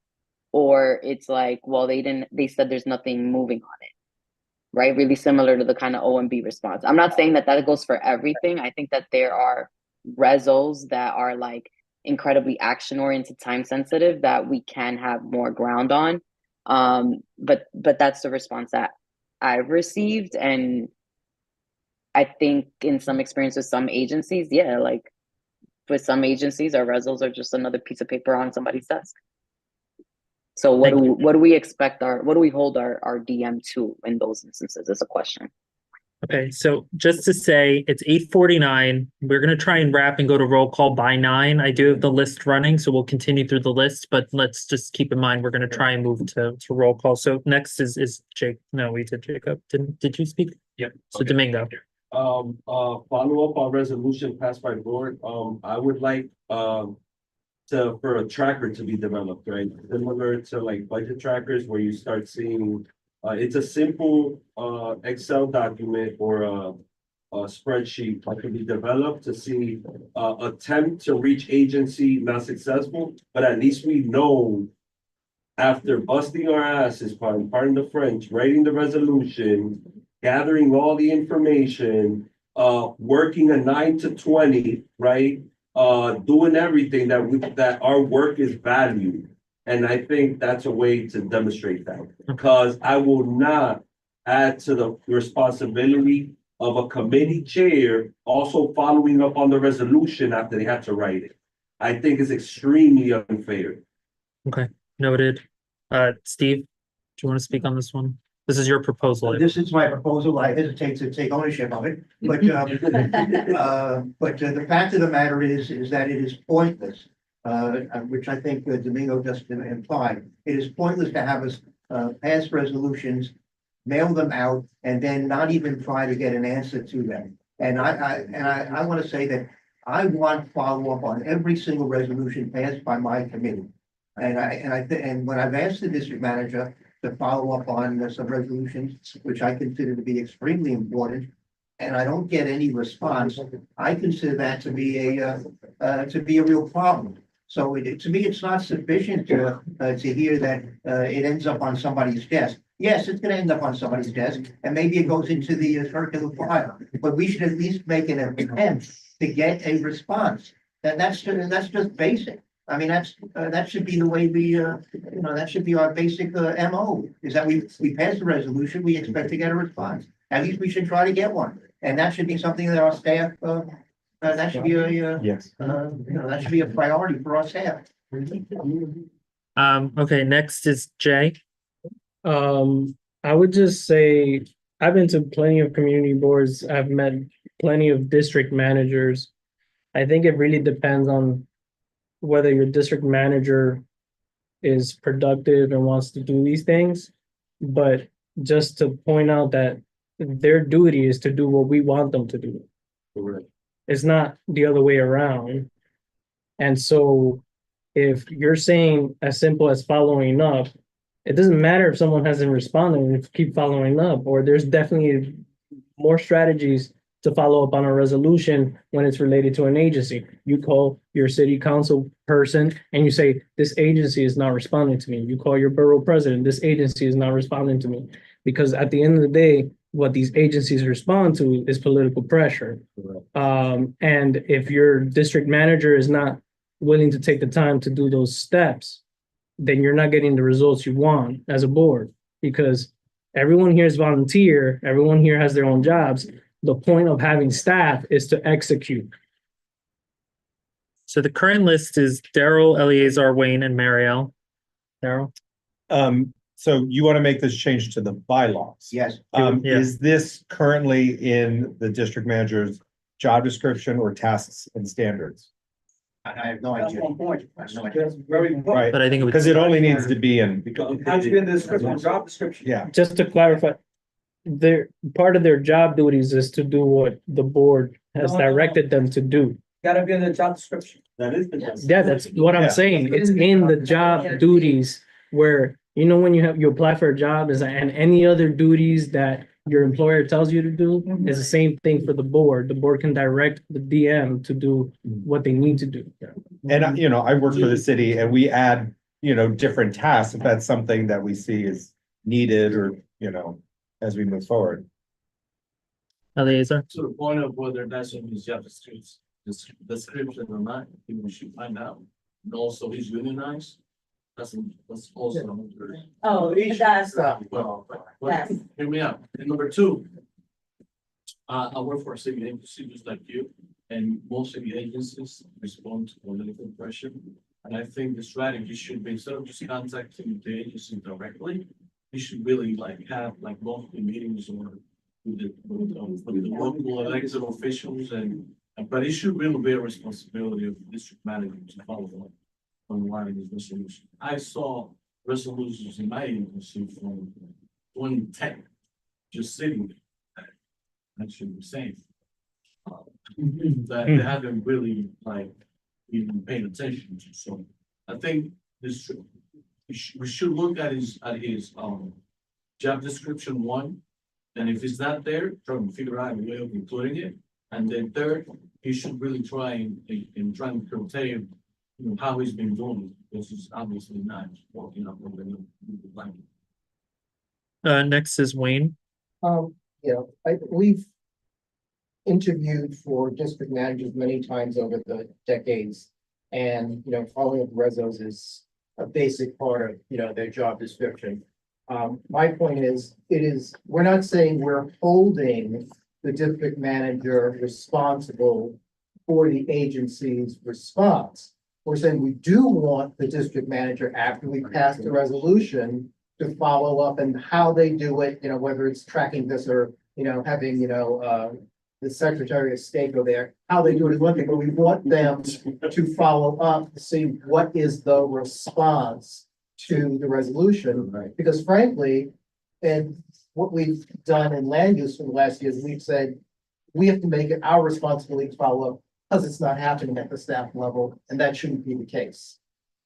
Okay, Marielle, and then I think we see if there's a motion. Marielle? So building on that, just I wanted to propose just adding something to this, to say, and inform the board accordingly, or something to that effect. Because it sounds like from Kathy that maybe some of this is happening, but we don't know. So that would be a recommendation to the proposed language. Okay, so Kind of tack it on at the end around, and update the board accordingly if somebody's done that. okay.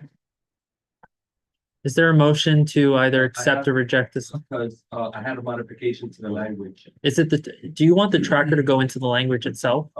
It's a tangible way of being able to. I almost think it's more procedural. Yeah. Like I would almost recommend, if this passes, that's how you hold them accountable. Everything they do in the chat. I think Yeah, what we just that's the added receipt covers that. part. And Informing the inform, board and accordingly inform the covers that. board. Okay, Motion. all right, I Yeah, hear I was to gonna make a accept. motion. I second the motion. Okay, Kathy, seconds to accept the language. The language would read, follow up on resolutions passed by the board to request responses from the respective agencies or other interested parties to which the resolutions are addressed, comma, and inform the board accordingly. No, They're interested. but when we say board, could we add, including the committee chairs? They're part of Their the board. board. Yes, yes, exactly. Isn't there a motion? There is a Yeah. motion, and someone seconded it, so Yeah. raise your hand if you're in favor of the language as I just read it. Raise your hand if you're opposed. It is adopted. All right, so now we have to do a roll call. We're gonna get through this pretty quickly. So what we're approving are only those amendments that we accepted. So those were accepting increasing term limits being 3 years for all elected officers. Making the changes to the community, adding the community engagement piece to the responsibilities of board meetings as we wrote up on the screen. And this one, and the district manager one. As we've just updated it. Yep. So those are the 3 amendments that we're gonna do a roll call on tonight that we would adopt into the bylaws, and the bylaws would then become effective on December 1st of 2024 with those 3 amendments. Are you Okay, doing roll call, alphabetical order. the language to the budget as well? No, it's just. No. No. Yeah, that was tabled. Joelle, how do you vote? Yes to all. Marielle, how do you vote? Richard, how do you vote? Yes. Jay, how do you vote? Yes to all. Jacob, how do you vote? Yes, to all. Radia, how do you vote? Yes, all. Wayne, how do you vote? Yes to all. Jim, how do you vote? Yes to all. Hector, how do you vote? Yes to all. James, how do you vote? Yes to all. Eleazar, how do you vote? Yes to all. Daryl, how do you vote? Yes to all. Darley, how do you vote? Yes, to all. Robin, how do you vote? Yes to all. Kathy, how do you vote? Yes to all. Noemi, how do you vote? Domingo, how do you vote? Yes to all. Erwin, how do you vote? Yes to all. Jonathan, how do you vote? Yes. Tanisha, how do you vote? Yes to all. Hallelujah. Amen. Heidi, how do you vote? Amen. Leo, how do you vote? Yes to all. OC, how do you vote? Indiana, how do you vote? Yes to all. Bruce, how do you vote? Yes. Steve, how do you vote? Yes. I vote yes to all. Did I miss anyone? Did I miss you? No, I just had you could recognize me. Yes, fine. Motion to adjourn. I second. This meeting has been adjourned. It is 9 PM. Hey, what about? The meeting has been adjourned. What did we amend? Oh, my God. We did. Those are on the agenda. There's a. Do you want to keep them for discussion? Yes. I don't think you're gonna keep quorum. What? So there are amended items. Thank you for, Can you read the amended item? yes. So it is the duties 7.1.1 through 7.1.2.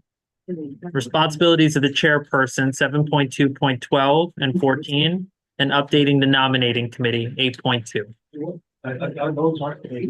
No. They were updated. It was before you got here, sir. It was Didn't we have a motion? It was, I mean, I hate- where are you going? Not going in. Oh, okay. You're the one that proposed this. Yeah. Wait, I have a question. Yeah, go ahead, Chair. Wait, wait, I couldn't catch if Elias says that yes, all 3 we're discussing right now. So I wanted Yeah, to know if we are, like, can we just get to it, see if we can bang it out in 15? Or Yeah. do we not? Yeah. Yeah, let's try it. All right, so 7.1.1 is the general duties of elected officers. What did you want to change here? 2 minutes to explain the what.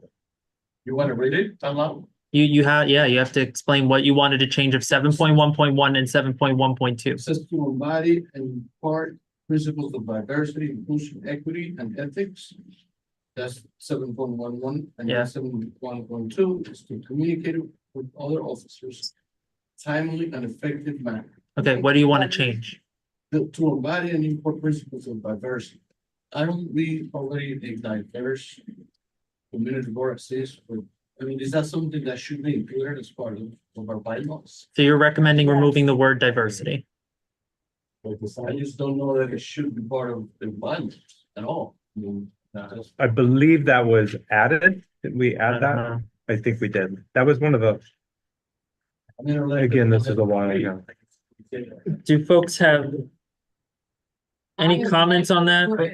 Why do we want to eliminate? We can also at any point accept motions for any of this stuff, so just who's motioning?